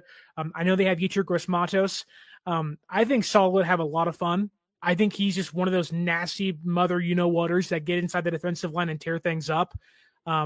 Again, defensive-heavy draft thus far, but I'm having a hard time turning that down. I do want to see who they have at safety and linebacker, though. Okay, at safety, you have Malachi Moore.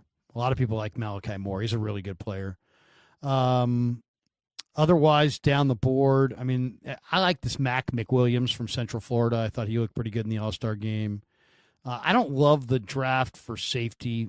R.J. Mickens is a good player. His dad was played at A&M in the 80s.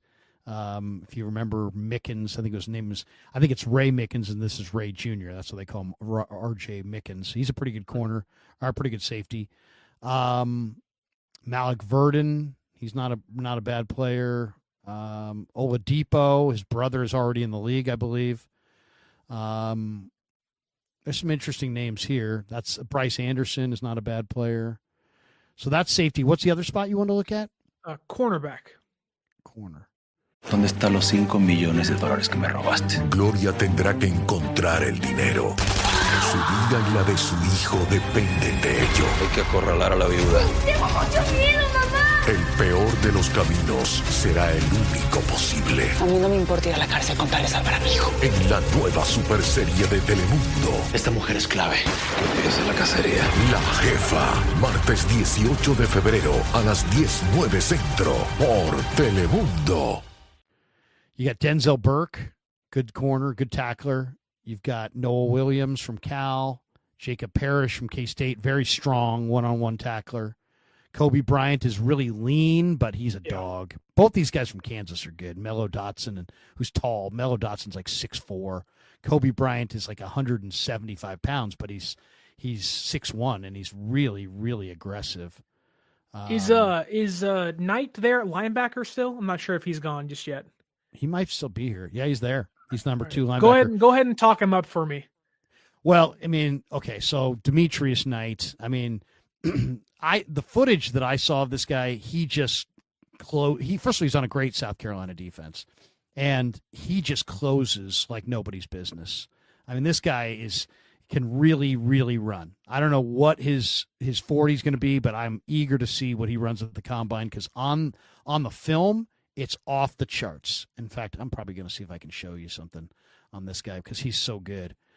And he's a there's some undersized linebackers. This guy's actually has good size. But he really can run. I mean, really can run. And he's, as I said, he's an academic All-American. He was a transfer. Let me see here. Maybe I can search over here.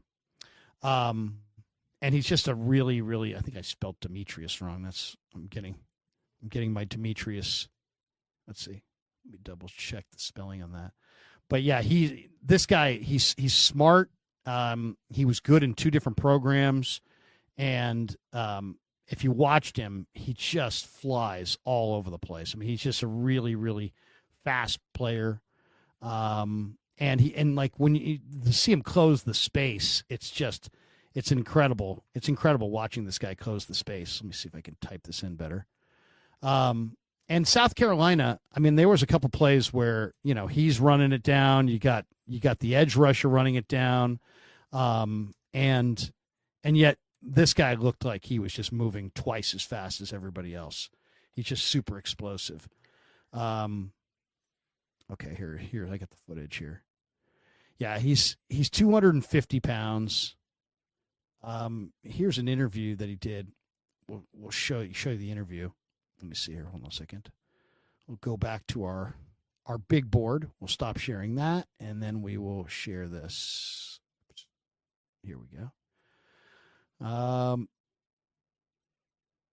Here he is doing an interview with a guy at the combine. What has this experience so far been like for you, man, this week? Yeah, man, it's been awesome.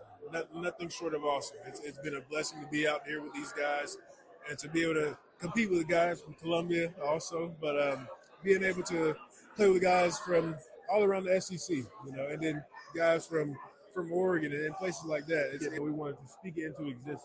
So we started habits in the spring, took those habits into the summer, and then into fall camp. Okay, you can't necessarily hear him too well, but let me show you one more highlight of him so you guys can kind of see the highlights. And there's a bunch of good ones, but let me make sure I can find the one that I'm looking for. But yeah, this guy really closes, and great speed. Here's a workout. He's D'Angelo Hall's cousin. Remember D'Angelo Hall, who the Niners, I guess, were talking about maybe having as a, did they interview him, or did they rumored to be interviewing him? Or? I think they interviewed him as like one of their assistant defensive backs coaches.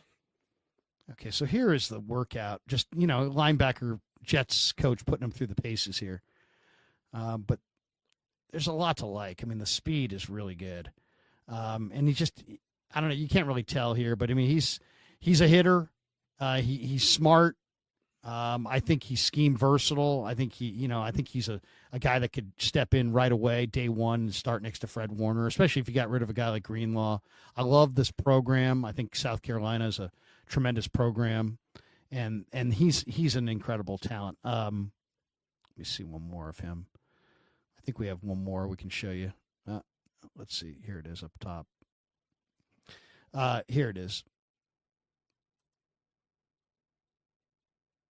Yeah, now that's the play I'm talking about. Now look at the quarterback. The Milrow moves to his left. That's the All-Pro, or that's the edge rusher who's leads the conference in Defensive Player of the Year. And look at Knight just close this down.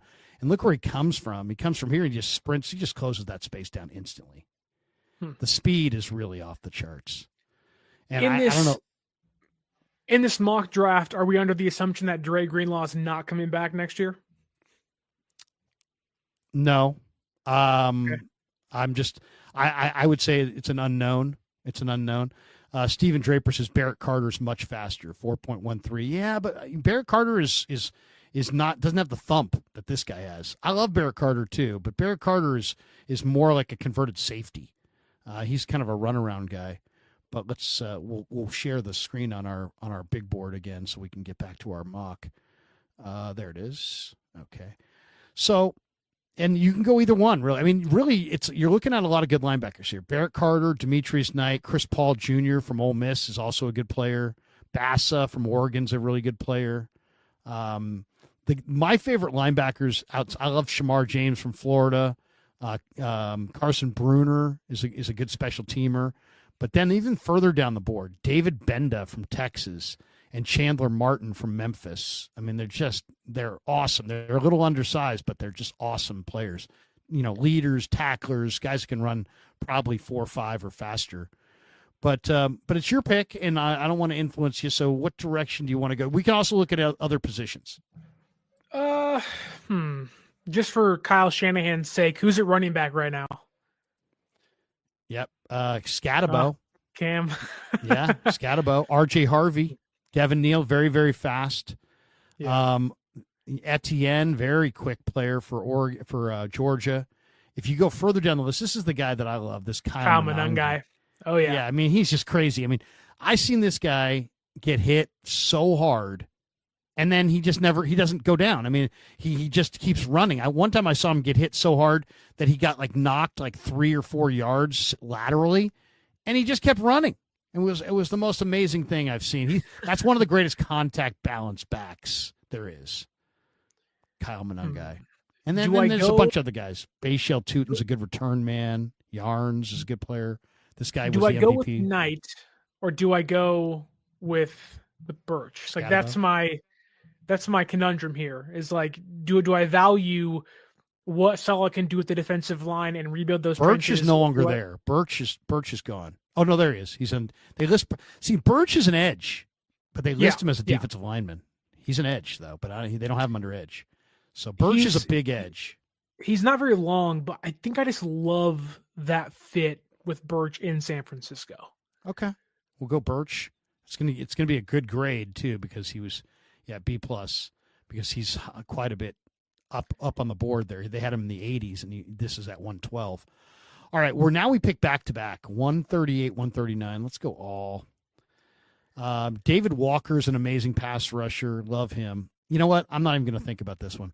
This guy dominated the Senior Bowl. Savion Jones from LSU. This guy is an amazing player. He played edge rusher at 285, 6'6", 285 for LSU. They moved him inside during the All-Star game, and this guy wrecked shop in the Senior Bowl. He just totally dominated. He's 6'6", and he's 6'6", 280, and he's just ripped. And I don't know if he's going to play defensive end or defensive tackle or if he's going to be like your NASCAR package defensive tackle, but he's just too good to pass up right there. So I'm going to say Savion Jones. But what do you want to go with? You're up now. Let's look at tight ends. Yeah, it's a great tight end draft. So you got the Oregon kid. You got Gadsden. Let's see if we can move this up a little higher. There we go. Mitchell Evans he tore an ACL 2 years ago, but he came back this year. He was amazing. Conyers from Texas Tech started at ASU and transferred. Jackson Hawes made a couple one-handed catches during one of the All-Star games. He started at Yale, super smart kid, and he's pretty athletic. Urasek was Stanford's best player, and he transferred to Georgia and then just became pretty good. I mean, he wasn't amazing, but he's pretty good. Prieskorn's a jumbo tight end from Ole Miss, and Fairweather has ridiculous 87-inch wingspan or something. He's got the longest arms of any tight end in this draft. Dupre from Alabama, I know they met with. So this is the whole tight end board. There's a lot of good tight ends. I think, last year San Francisco, I think, made a mistake not drafting Ben Sinnott, who eventually went to the Arizona Cardinals. Yep. I think Benjamin Urasek is a lot of what Ben Sinnott was last year for Kansas State. He's 6'4", 243 pounds. He didn't have a lot of production as a receiver this year, but he wasn't utilized that way. But he can block. He can play fullback. He can play in the slot. He can play inline tight end. Again, it's more of a traits-based reason why I like him, because the production wasn't really there. That said, I think Kyle Shanahan sees that as maybe a Kyle Juszczyk replacement eventually down the road. I think that makes a lot of sense. However, I really, really, really like, if I can find it here in my notes I have. Is it Mitchell Evans? I think Mitchell it's Mitchell Evans is the Notre Dame tight end. Yeah, Mitchell like him Evans, a lot, 6'5", 260. Yeah, he's a good receiver. Yeah. The thing is, though, like, he tore his ACL and MCL in 2023. He's kind of working his way back. I don't know if he'd be an instant player. Then you get into Terrence Ferguson from Oregon, who was really good, 43 catches, 591 yards, 3 touchdowns. He can box out. He can climb the ladder. Great after the catch. My big knock on him is he alligator arms some passes, and he also not a great run blocker. Man, that's tough. Of the tight ends, who do you like the most out of Ferguson, Evans, and Urosek? Probably Evans. Just because Evans has really great hand-eye coordination. There were a couple catches that he made in the playoff run where there was a sea of hands, and somehow he still, in a sea of hands, maintained his hand-eye coordination and brought it in. So I think I love him. Conyers is a great athlete. Urosek is I think a great receiver. I think Urosek might be a little underpowered as a blocker because they used Oscar Delp an awful lot as a blocker. So I'd be a little concerned there just because, do you want a receiving tight? In Mason Pline, you have I think a pretty decent receiver, but I think you got to have somebody who can block. So I love them all, though. I love Urosek. I love Hawes. I love Conyers. I love Evans. I probably like Evans the most, but he also has to have the knee checked out at the combine. You got to find out exactly how, is it bone on bone? Is there cartilage in there? How does it look? I mean, you got to lean on your doctors a little bit to figure out. But he looked damn good this year. Notre Dame went to him as much as they went to their receivers in the past game. Right. Man, it's either Evans for me. Maybe we go linebacker here or receiver. Let's check the receivers for a second. We got to replace Deebo. Let's see what happens. There's Kyron Lacey, Pat Bryant, Nick Nash, if you want to go local from San Jose State. This guy's pretty athletic. Keandre Lambert-Smith from Auburn, kind of raw, kind of a little stiff. Zachary Franklin was a transfer from Texas San Antonio to Illinois. He was a pretty good player. This kid Chisholm is a tiny little guy. I don't know what he's going to run, but he definitely made some plays. He was a late add to the Senior Bowl. There's not, I mean, it's kind of these guys are pretty raw, let's just say that. Yeah. I mean, I like a few of them, but they're all pretty raw. It's not a spectacular vintage wide receiver draft. Just looking, the one guy that I kind of think's a sleeper on the wide receiver. There's a couple guys. One, this guy right here, Mario Williams from Tulane, who started at USC, and all he ever does is score tons of touchdowns. He just makes touchdown after touchdown. He's really fast. That guy's really intriguing. And then way, way, way down here, we're getting deep into it. If you watched Ole Miss had great talent this year. I mean, they had Trey Harris and all kinds of guys. But this kid, Jordan Watkins, had a year. I mean, he really did. Let me see. Let me just check his Jordan Watkins. Jordan Watkins for Ole Miss had an amazing year. Every time I looked up, this guy was playing incredible football and producing left and right. And I just want to check out his game log. I'll give you an idea of what he did this year. He's not the biggest receiver, 5'11", 200 pounds. He caught 49 balls, 906 yards, 9 touchdowns. But against Duke in the Tax Slayer Gator Bowl, I watched that game. 7 catches for 180 yards and 2 touchdowns. Okay, man. Against Arkansas in Fayetteville in first week in November, 8 catches, 254 yards and 5 touchdowns. Okay, I'm the guy that. I mean, I saw that game. Maybe I'm a little biased because I saw those 2 games. But, I mean, 8 for 254 and 5 touchdowns, 7 for 180 and 2 touchdowns on an Ole Miss team that has all kinds of weapons. This guy's he's a little short. He's kind of short and stocky, but he can run. he's really intriguing. Now he's probably a day 3 guy, but that's a guy that he is definitely a player. Jordan Watkins. The receivers don't interest me. It feels like none of the guys there. They'll probably go the veteran in free agency. Maybe linebacker here. I know you had a lot of guys you liked earlier. Maybe there's somebody out there still. Linebacker is going to be. There's going to be some good players here for sure. I mean, the Oregon kid is a leader. There's no question about that. Jack Kaiser is a Notre Dame guy, but I think he's just a college player. I don't think he's great. Cody Simon, underrated player for the Buckeyes. Shamar James, very athletic linebacker for Florida. Jackson Woodard was the Mountain West Conference Defensive Player of the Year at UNLV. David Benda is one of my favorite players. He's 5'11", 235 pounds, but he's just amazing. In fact, I gotta see if I can show you David Benda, because David Benda, I mean, this guy is just a crazy, crazy athlete. And it's funny, I watched Texas. He had an interception in the national championship game. And he's just a freakish runner, athlete, closes space. David Benda. Let me see if I can show you one of the highlights of this guy. This is a guy who's talking about his closing speed and his violence. Okay, here we go. Let me do this. Let me get back to our board. We'll stop sharing for just a second, and we'll go to this, and we'll let you guys see David Benda. He's 5'11", but he's 235 pounds, and he's number 33.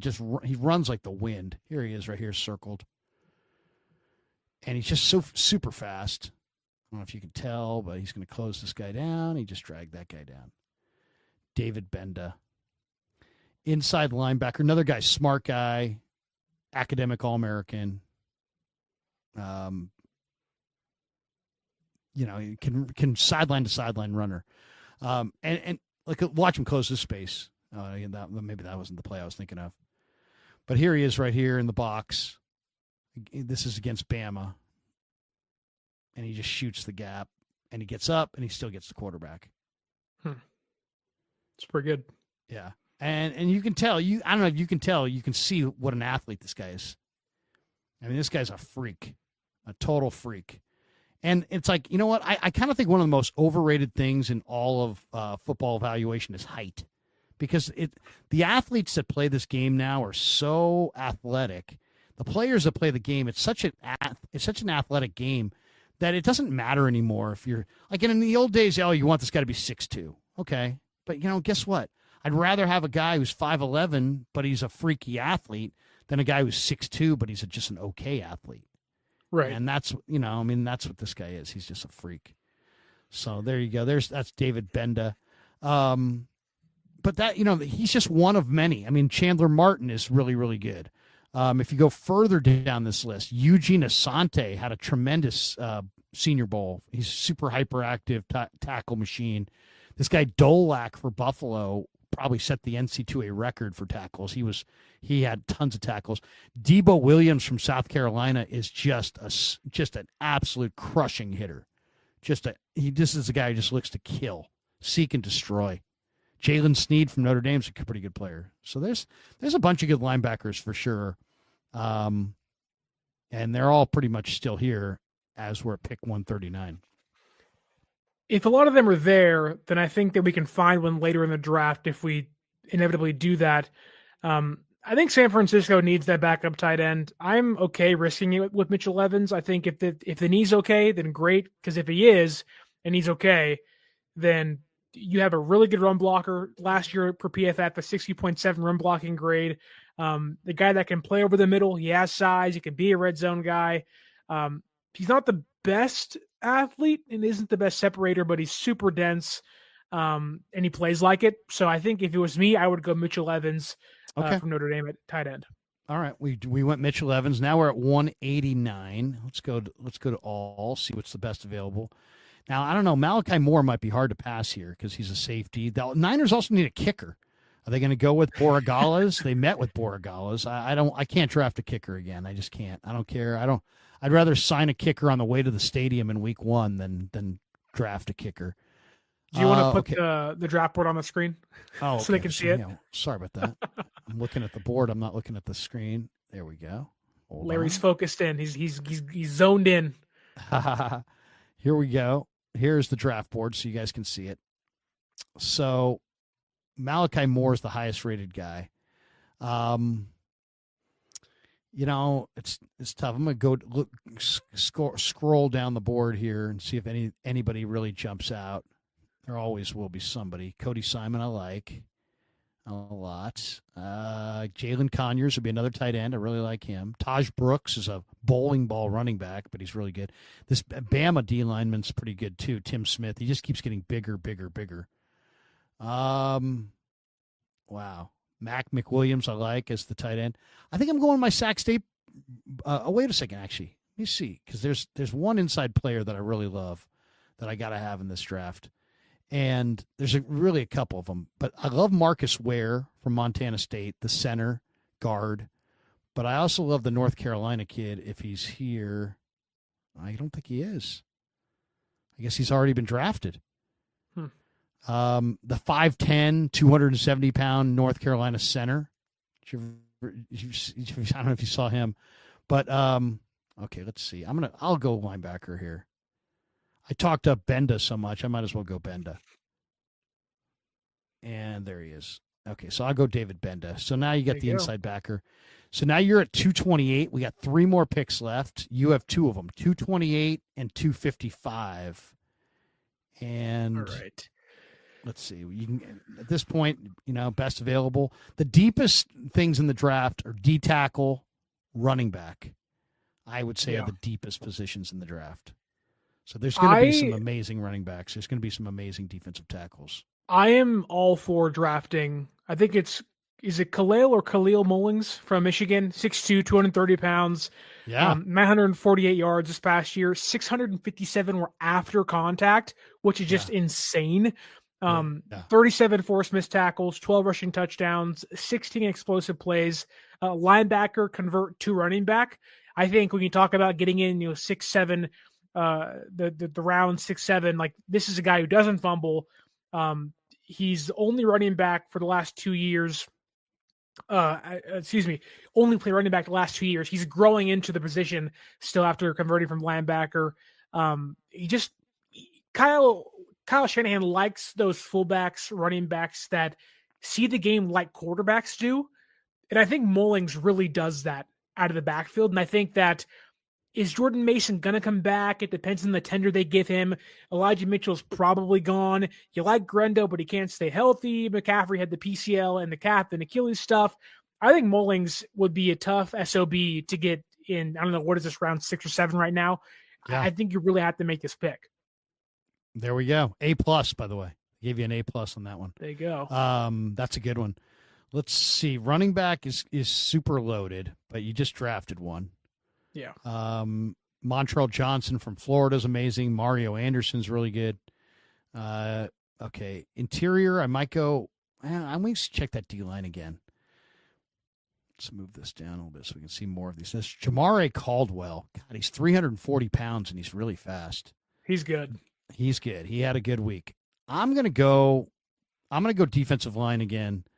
And there's a bunch of good ones here. But I'm going to go with this guy right here, Eric Gregory from Arkansas.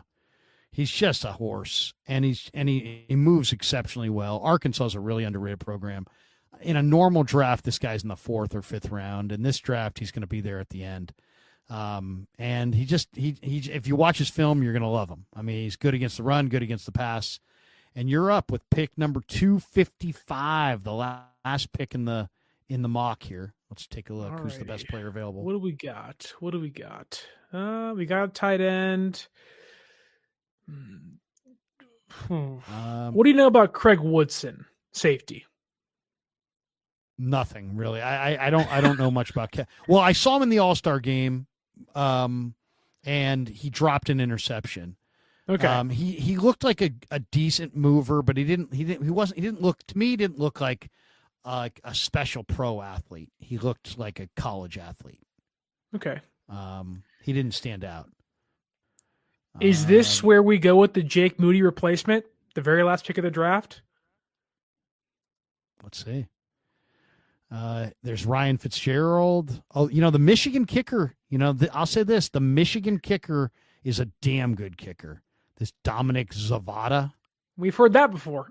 I know. We saw her lettuce. It's funny, but I don't know if I would want to replace a Michigan kicker with another Michigan kicker. Also, I'll say this guy's good. Caden Davis. Now, he missed a kick in the Senior Bowl, but the guy's got a big leg. Really big leg. He's got a tremendous boot. I know he's listed at 840 here, but to me, I think he's a pretty damn good kicker. This is like one of those spots where, you go back and think about Brock Purdy. Do you want to risk one of these guys being a UDFA and having the open market to pick and choose from? Man. Well, you can also go back to Tyler Shugg, if you like Tyler Shugg. They're probably not going to bring back Brandon Allen. I'm going to assume Joshua Dobbs is gone. I know Tanner Mordecai is your guy, but can he be quarterback number 2 this year? Who knows? Hopefully, maybe. I will say this, that Tyler Shaw? Shugg. He goes by Shugg. He started at Oregon 7 years ago. He's 6'5", 225. He played at Texas Tech. He played at Louisville. He finished up at Louisville this year. This guy throws the ball great. I'll say this. If the Niners took Tyler Shugg, people would demand Tyler Shugg to play over Brock Purdy at some point because he is a bigger, stronger guy who throws a great football. He's 6'5", 225 with a real gun. So, he doesn't move well, but he's a true pocket passer. He's a pocket passer, but he's a pocket passer with a howitzer. He's got a really good gun. Right. Yeah, the one drawback to him is that he's played 7 years of college football. Right? He'll be 26 this year in the middle of his rookie season. Broke his collarbone in 2021, shoulder injury in 2022, broken fibula in 2023. That said, 3,350 yards passing, 23 touchdowns, 22 big-time throws this year. You talk about a quarterback that fans say, wow, there's the archetype for a Carson Palmer-like player that can stand in the pocket, take a few hits, but can toss that sucker downfield. I just would Kyle Shanahan actually like a quarterback like that? I have a hard time buying into it. I feel like now he doesn't mind those smaller quarterbacks that can be kind of a little squirrely like Purdy and Mordecai are. I don't know if he'd want that true pocket passer. Yeah, Kyle's on record as saying that he wants his backup quarterback to look similar to his starter. Right. So, maybe he doesn't want, as you said, the pocket player. And then, I like Peyton Thorne a little bit. He runs around. He's got a good athleticism, but I don't love any of these quarterbacks, to be completely honest. Maybe there's a guy. I don't see Brady Cook's not bad. This kid Hennigan is kind of clutch from Memphis, but it's not a vintage quarterback draft. So I don't think I'd go quarterback, but let me see what's the best. Conyers is, if you want a second tight end. Hawes is a good tight end. Slater from Sac State is a pretty good guard. Stackhouse is another good defensive tackle. I think he's going to for sure play in the NFL. This guy Barron Sorrell is really a decent pass rusher too. He had a good week in Mobile. You said Slater's going to be on your show this week or next week? He's going to be on this week, Wednesday, I believe, Wednesday of this week. And he's an interesting guy. He went to Sac State, and I watched him in the All-Star game. He's a smart player, and he's the kind of player that he'll block his guy, and then when his guy's blocked, he'll go try to help out on somebody else. He's always looking to do more, which is a great trait for an offensive lineman. I'm all for that. He's a hometown kid. If he can play the inside, San Francisco needs the depth. If Mumba's playing tackle or center, you got to have somebody else out there. I don't think they're going to have enough depth on the interior. Burford plays left tackle, also has played plays left guard, has also played right guard. Feliciano's probably going to retire after the end of the year. I guess it's already over now, but seems like he's done. He's done. Let's go with your guy Slater. Yeah. Jackson Slater, come on down. He's going to love that. We're going to tell him next week, hey, we drafted you in the mock draft. So here we go. Here's the mock draft. We start with the edge rusher, Mike Green. We go with the corner and Benjamin Morrison, probably 2 plug-and-play starters there. Marcus Mbow from Purdue, very versatile offensive lineman. Ty Robinson is just a war daddy inside, 6'6", 310. Birch gives them just a gigantic edge rusher. He's huge. In fact, this draft, you got 2 big edge rushers because Savion Jones, I think, can play the edge or he can play inside. You got a really good second tight end in Mitchell Evans. You got a fast linebacker in Benda. You got a horse of a fullback / running back. I mean, this guy could be either if you wanted to. He's 230 pounds. He's strong, very strong player. Mullings does not go backwards. He goes forward. Gregory, I think, is a sleeper defensive tackle. And then Jackson Slater in the 7th round with pick 255. Sac State get a B+ on that one. So I like it. Nice mock. Appreciate you stopping by. Tell people, Sterling, if they're not familiar with where they can find you, tell them where they can find you and where you're putting stuff out and how often you put stuff out, and let people know where you're at. Yeah, so on social media, you can follow me at 49ers_access. That's the X, or if you still call it Twitter, that's the Twitter. 49ers.access is the Instagram. You can follow my work at heavy.com. I cover the 49ers and the Green Bay Packers. I know. It's the Packers. They stink. We all get it. That said, I put out content on YouTube and on a podcasting platform, Spotify, Google, wherever else you get your podcast from, weekly, sometimes daily, on YouTube as well. At 49ers Access. And that's all I got. Man, let's hit a couple of supers before we get out of here. So the people that have left them when we were doing this, Sean Shepper says, I think Deebo was wearing green as a prophetic statement that he was eating salads until training camp. Oh, there you go. Wow. that was a stretch. Jaheim Rakim says, can you trade Deebo in number 11 to the Jaguars to move to number 5? I think PFF might have had that as a suggestion this week. Did they not? It was Connor Rogers had that, yeah. To get Mason Graham. Yeah. What do you think of Mason Graham? I mean, he's just a barrel-chested, seems like he can do nothing wrong. I mean, I watched him. He's like an instructional video on how to play D-tackle. Yeah, I mean, it's really hard. Like, if you make that move, you're in the Will Campbell conversation, the Mason Graham conversation. You're in, one of those blue chip prospects. That's really hard to say no to. Again, Salah's back, so Mason Graham makes a lot of sense. He's twitchy. He's got speed. He doesn't always win with power, but I don't think that's going to be a problem. He's an instant starter. He'd be incredible in a rotation with Malik Collins and Jordan Elliott, whoever else they bring in. Maybe they go sign somebody. I mean, you talk about an interior presence. That's the guy you want on San Francisco. That's a good call. Kyle L. says, no O-line is tough. Well, we got 2 O-linemen. He says, swap Evans and Benda for an interior offensive lineman. Okay, fair enough. G-Code Travels Vlog POV says, is there an unexpected free agent signing you'll be shocked the 49ers ended up signing? KC guard Trey Smith, wide receiver DeAndre Hopkins, Antioch High School, Najee Harris, etc. Well, it's so funny. I personally would love to see Najee here with the Niners. Why? Because the Niners don't have a back who can punch it inside the 5. J.P. Mason is a big back in body, but he's a small back in style. And, Isaac Guerendo is a big-bodied guy, but he's a receiver. I mean, and he runs up the back of his O-lineman. He's got terrible vision. He fumbles the ball. They don't, and then you've got Christian McCaffrey, who's got 2 Achilles issues, coming off a major PCL injury. I think he's probably played his best football, and he's not a great short yardage back. That's not what makes him great. He's great as a receiver, and he's great to the edges. So I don't know if Najee's going to get broken off, but man, Najee Harris is a horse. Najee Harris is an absolute monster of a runner. And, yeah, if I could get Najee Harris to sign with the Niners for cheap, because I don't think he's going to get paid big bucks.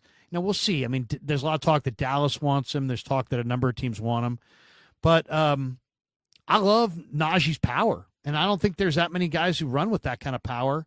And the Niners, as far as I'm concerned, Sterling, they have to get out of this draft. They have to be able to run the ball inside the 5. Right now, the biggest problem with the Niners offensively is not the O-line. Well, I mean, I guess it's part of it. But it's the fact that, Brendel's supposedly great, but they can't run on the goal line. Juice is a Pro Bowl fullback, and you're one of 5 teams in football that even use a fullback, and you can't run for a yard when you need it. So to me, I'm changing out Juice. I'm changing out Brendel. I'm changing out Banks. And I'm adding a runner with contact balance or with power. And in this draft, we got some good players. But, if you could get Najee Harris, I would. That's the one guy I would out of these guys. Now, obviously, Trey Smith is a tremendous guard. I don't think he's leaving Kansas City, and if he is, he's probably going to be a high-priced item. Hopkins is done. He's just nothing special about Hopkins at this point anymore. And Najee, it's running back. If running backs are continuing to be devalued, I would sign him. If running backs suddenly get paid, then no, I'd probably go in a different direction. But if I could get Najee, man, I would use him on the goal line. I would use him as a change up with McCaffrey, and I would love to see Najee in a Niner uniform. It would be incredible. Plus, we'd have him on the show all the time.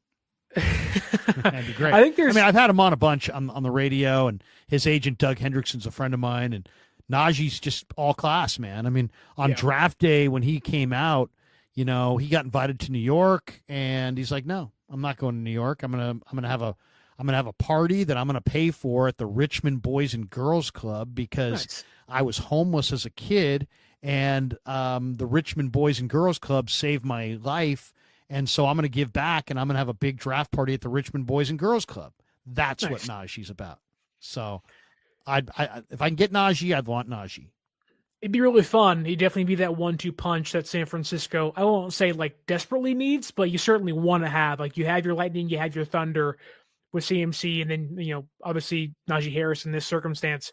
I do think there are 2 veteran names I wouldn't mind them signing for under-the-radar guys. One of them, Mike Hilton. He played nickel with the Steelers and the Bengals he's a couple of years back. He's feisty. The AFC North, the style of brand of football, I think Saul would really like to have in his secondary. He's not going to be too expensive. You talk about that $3 to $8 million range for a third cornerback. That makes a lot of sense to me. And he's only about he played at Ole Miss, I believe, and he was really good in college. He's again, he plays the AFC North. He wants to get into fights, and he's just aggressive the way he plays. I also would love if San Francisco signed Juwan Johnson, the tight end from New Orleans. Saints. Yeah. He's about 28 years old, but I think he is so underrated with what he can do. He isn't the best blocker, which may scare them away, but he's a heck of a receiver. He'll go up and get it. He'll fight through contact. You talk about, getting a viable number 2 option behind George Kittle. Juwan Johnson would be so fun to watch in this offense. No doubt. That's going to do it for us. Thanks to Better. We should tell everybody the live stream sponsored by Better, the official daily fantasy sponsor of the Krueg Show. Use Better to make daily fantasy lineups and win real money.